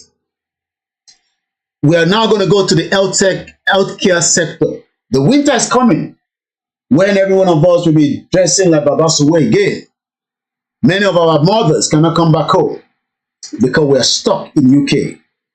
But what are the 5 things that I'm expecting? You see, the Prime Minister is checking his own BP as well, just like I've done mine. And my result is right in front of me. It's not for public consumption. At least I know I am not doing bad. From my weight to my body index to my height. And also, there will be more further checks that I'll be doing. It's just a routine check. You don't wait until you are almost dying before you go to the hospital. You walk there and then do what you need to do and continue your life. But a lot of you do not have access. But the UK Prime Minister, our Prime Minister Rishi Sunak, God bless him, is preparing for us living in UK so that we can survive the next winter. Let's listen to this. Here are 5 things I'm doing to secure its future today and for generations to come. First, I'm committing an extra £200 million in funding, helping the NHS to prepare for winter, its busiest season of the year. Second, I'm investing more than ever before, up to £14 billion over 2 years, to deliver an NHS that is truly built around you, the patients. Next, I'm making sure you and your loved ones get the care you need more quickly by putting 5,000 new beds into our wards and 800 more ambulances on our roads. Fourth, I'm bringing in new innovations to put power in the hands of patients, like the NHS app, which is making... And I can confirm that. Today, everything I did to be able to get in touch with my GP was just with one link. A link was sent to me. I click on that link. I did everything I have to do. He asked me for my details, my NHS number, and automatically, boom, my appointment was set up. My appointment was not due to be received by 6:30 p.m. tomorrow, but already I got a call back again at about 9:51 a.m. this morning by the same GP that I should come around and pick up my result. I mean, you know, the further check that I requested to do. And from there, I decided to do the video that some of you have watched at the beginning of this program or towards in the middle of the program. So the question is, what is your government designing for you? Even if you want to remain as Nigerians, are you asking questions? Or you are just like, you know, jamboree, hey, government is there. No, the government is not just there. You ask questions. You ask questions that pertain to your life. I've talked about education today, which is our point of conversation. I've talked about even our spiritualism. Whether you're a Christian does not mean that you shouldn't live a better life. Why must you die before you go to heaven and enjoy a better life when you can enjoy that life before you die? Why do you think that you are the only one that have a religion when there are thousands of religions out there? So you think that your religion will supersede them? They play, and some of you will say as well. Go ahead and easier they for play. you to choose where you get your treatment from. Finally, I'm funding the historic NHS long-term workforce plan, doubling the number of medical school and nurse training. We need nurses, just like we need a lot of nurses in Nigeria, but most of those nurses have become POS operator because they reach to that, and that is why a lot of you are struggling. 60% of Nigerian youth will not be able to achieve the job of their dreams. You will not even be able to set up a business. You will struggle in that contraction known as Nigeria. Places over the next decade, backed with over £2.4 billion of funding over the next 5 years. So that's more resources, more staff. More resources, more staff, more choice. And a real plan for the future. And that is the future. I am asking for the same future for the Yoruba people, but they don't want that future. They want to remain in the zoo country. Again, you can see the Prime Minister yesterday as well. The British, this hashtag back the British Farming Day. The Prime Minister Rishi Sunak welcomed farmers to the reception at number 10 Downing Street to thank them for their vital work in putting food on our plate and growing the economy. Is that the same thing in Nigeria today? Is your government putting food and backing the farmers? I know it's not, and I have evidence to back that. Bear with me. Let's see if I can bring you this evidence. Because I know that a video that popped up in that fake contraction where so many farmers, their hands have been chopped off. I'm sure some of you remember that. Just bear with me. Let's see if we can get that video. Ẹ̀rọ ti máa yẹn. Wọ́n ti gé ọwọ́ mi o. Wọ́n ti gé ọwọ́ bàbá yẹn. Wọ́n ti gé ọwọ́ ẹ̀ dànù. Ọwọ́ méjèèjì.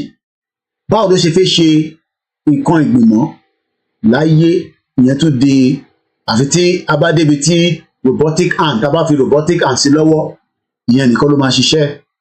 I hope I can get that video quickly. If not, I'll prepare that for another time. But I'm sure gbogbo ilẹ̀ rántí. Remember again, the Yoruba radio is still working. The short wave. That short wave runs from Saturday and Sunday between 8 p.m. and 9 p.m. Also, we must continue to support for the funding of that radio as well. Just like we will continue to support many of the projects that pertain to Yoruba Nation, because that is the only way we can get our message going. As I say, remain in Nigeria and your life will not be as much as you want it. Many Nigerians know that, but they live in. I think I could get it. Let's do it this way. I think I could pick it up back. I think the video should be in my video catalogs.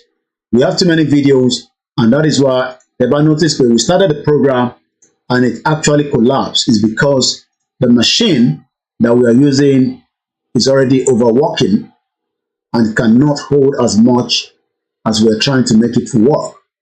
But again, we can only do with what we have, and that is why this program will come to an end in the next 20 minutes. I'm trying to see if I can find that man. Yeah, I found it. And that is the video coming up. Remember this video? It was a farmer who was dealt with by the Fulani terrorists. Bear with us. I need to get the sound out for those that are listening to us on the other program. Yes, our founding mother was Nigeria. Of Nigeria is Iya Chali, and Iya Chali have died. Now it is now Baba Chali or Omo Chali, which we call the king. God bless the king, as they will say in UK. Now let's listen to this. I will make my mind. Remember this farmer. Is this the kind of farming? Do you think that the British government will allow terrorists to go in and cut people's hand? Do you think that if that is happening, a lot of us will have food in this country to eat? The reason why there's poverty in the land, not that Nigerians are lazy, it's just that you don't have the system that will support it.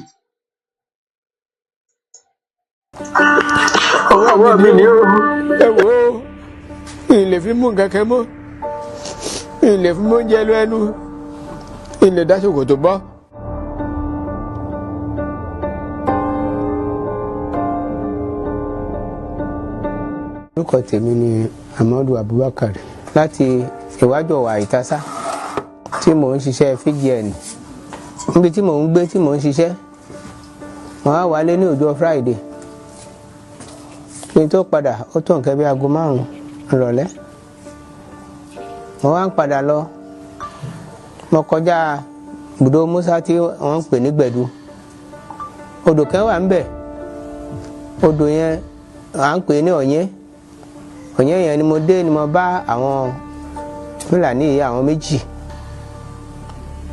wọ́n sì wà lójú odò wọ́n mọ mi èmi bá fi kọjá kíkọjá tí mo kọjá lọ tẹ́ wọ́n pẹ́ ni wọ́n bá gun mọ́tìnì ni wọ́n bá mi lójú ọ̀nà wọ́n sì kọjá wọ́n bá lọ èmi náà sáà ń lọ mò ń lọ mi tí ì débi tí mò ń lọ nígbà tí màá wò tí màá rí mo bá tún bá wọn lójú ọ̀nà wọ́n tán dúró wọn ò bí mí ní kankan èmi náà ò sì bí wọ́n ní kankan èmi bá kọjá mò ń lọ nígbà tó pẹ́ ó sì ilẹ̀ sì ti ṣú àti tẹ́lẹ̀ ìgbà tó pẹ́ wọ́n bá sá bá mi ìyà tí wọ́n fẹ́ yà mí báyìí wọ́n sì bẹ̀rẹ̀ sí sá mi lórí ọ̀kadà mi lórí kò síbọ̀ lọ́wọ́ wọn àfi gbà pa ẹni tó jókòó lẹ́yìn onítìbí yẹn òun sá ń sá mi ni mo bá sá páàkì ní páàkì tí mo páàkì tí mo ní kí n rébọn ní èjìká mi báyìí mo sá ti rí pé ọwọ́ mi kan ti bọ́lẹ̀ mo sá sáré pé kí n fi ọwọ́ kan yòókù kí n fi yin ìbọn àwọn méjèèjì wọ́n sá bẹ̀rẹ̀ sí kó àdábò mi ọwọ́ tí mo ní mo fi gbé bọ́ báyìí wọ́n fa ìbọn mọ́ mi lọ́wọ́ wọ́n ti gé ọwọ́ mi kan yòókù náà wọ́n sì gba ìbọn yẹn tẹ́ bẹ́ẹ̀ ni wọ́n ṣe tọ́ọ̀nù ọ̀kadà. This happened in Yoruba land. Ilẹ̀ Yorùbá lélẹ̀ ti ṣẹlẹ̀. Ẹ ti gbàgbé máa yí àwa ní archive lọ́wọ́. Archives of videos, terrible ones that cannot be shown on the social media. How those Fulani terrorists have killed many of our people. But our people are like, and then so what? Akpodada now. Ṣé wọ́n ti pa bàbá ìsáyé báyìí? Wọ́n ti pa sáyé. But you can see our own Prime Minister welcoming the farmers into number 10 Downing Street. I pray that Eledumare will protect us. But prayer is not going to solve the problem alone. We must be prepared to exit this contraction that is holding us back. And on that note, this is how far I will be going today. My name is OLAMILEKAN. Shout out to every one of you that have joined us today, and those of you that will be watching it as a repeated broadcast. Remember, the Yoruba nation is the only solution that can give us the kind of security, the kind of peace, and the kind of life that will be able to protect you, me, and the future. You heard Rishi Sunak talking about the future. We are not talking about today. We are talking about the future. Today is already wasted. They've wasted our energy. They've wasted our time in this contraction known as Nigeria. But we must now talk about the next future. And that future is no longer in Nigeria. It will be in a new, independent, sovereign nation that will be called the Yoruba nation. Anything apart from that, you will just struggle and struggle and struggle. Some of you will survive, while some of us will probably not. Are you going to be one of those that will survive? Remember that Tolulope Arotile did not survive. She died along the line. She was not even 30 years old when she was killed by the same system. Lenkonsi, she, till date, Anyanwola Bamishi, raped on the BRT in Lagos State. No justice for her.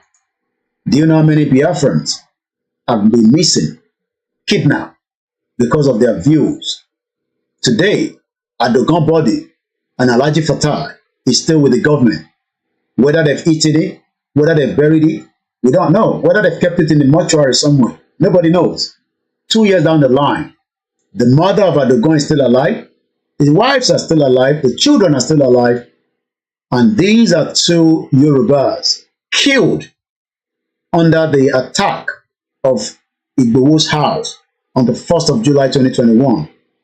Nigerians will say, and then so what? We are so many of us. I will leave you. I'll be back again tomorrow, God's willing. My name is Olami Koiki. Enjoy the rest of the day.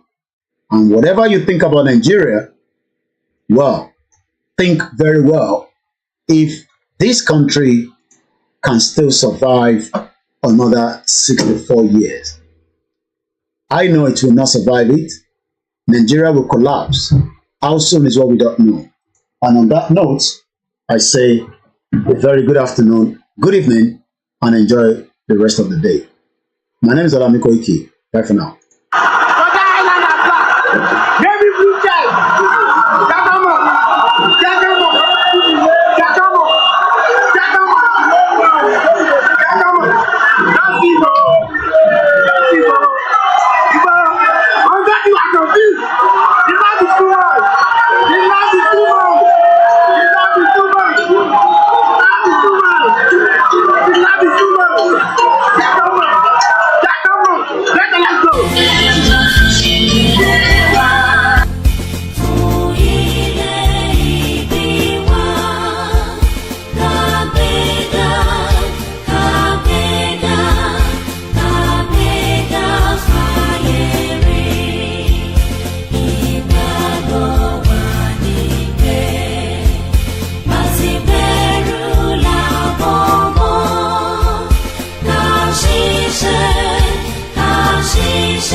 wọ́n ní pé ènìyàn ṣe bí ọlọ́run ọba wọ́n ní kò lè pọ́sibù àmọ́ wẹ́rẹ́wẹ́rẹ́ bàbá bá mi ṣe wọ́n ní bí ó sì àwọn wípé kò lè pọ́sibù ọ̀rọ̀ òṣì wẹ́rẹ́wẹ́rẹ́ o bàbá bá mi ṣe wọ́n ní kò sáyé ló ó ayé fún mi lọ ọ̀bọ̀ bọ̀bọ̀lẹ̀ bọ̀bọ̀lẹ̀ mi bẹ́ẹ̀ lẹ́nu lórúkọ rẹ̀.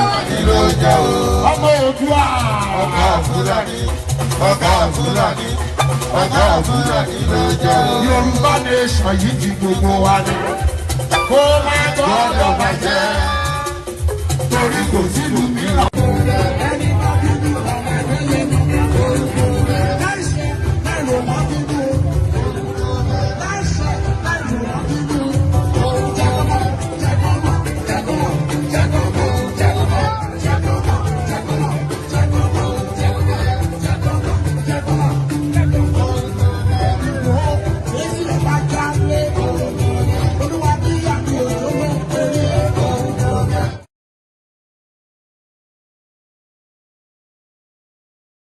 KOKIMEDIA bringing the world closer to your doorstep. Have a very good afternoon. Mo kí gbogbo apáta lórí ètò àtàwọn tó máa tún wò. Àyẹ̀wò ìjọba yẹn lọ ní ọ̀sán ẹ̀. Bye for now.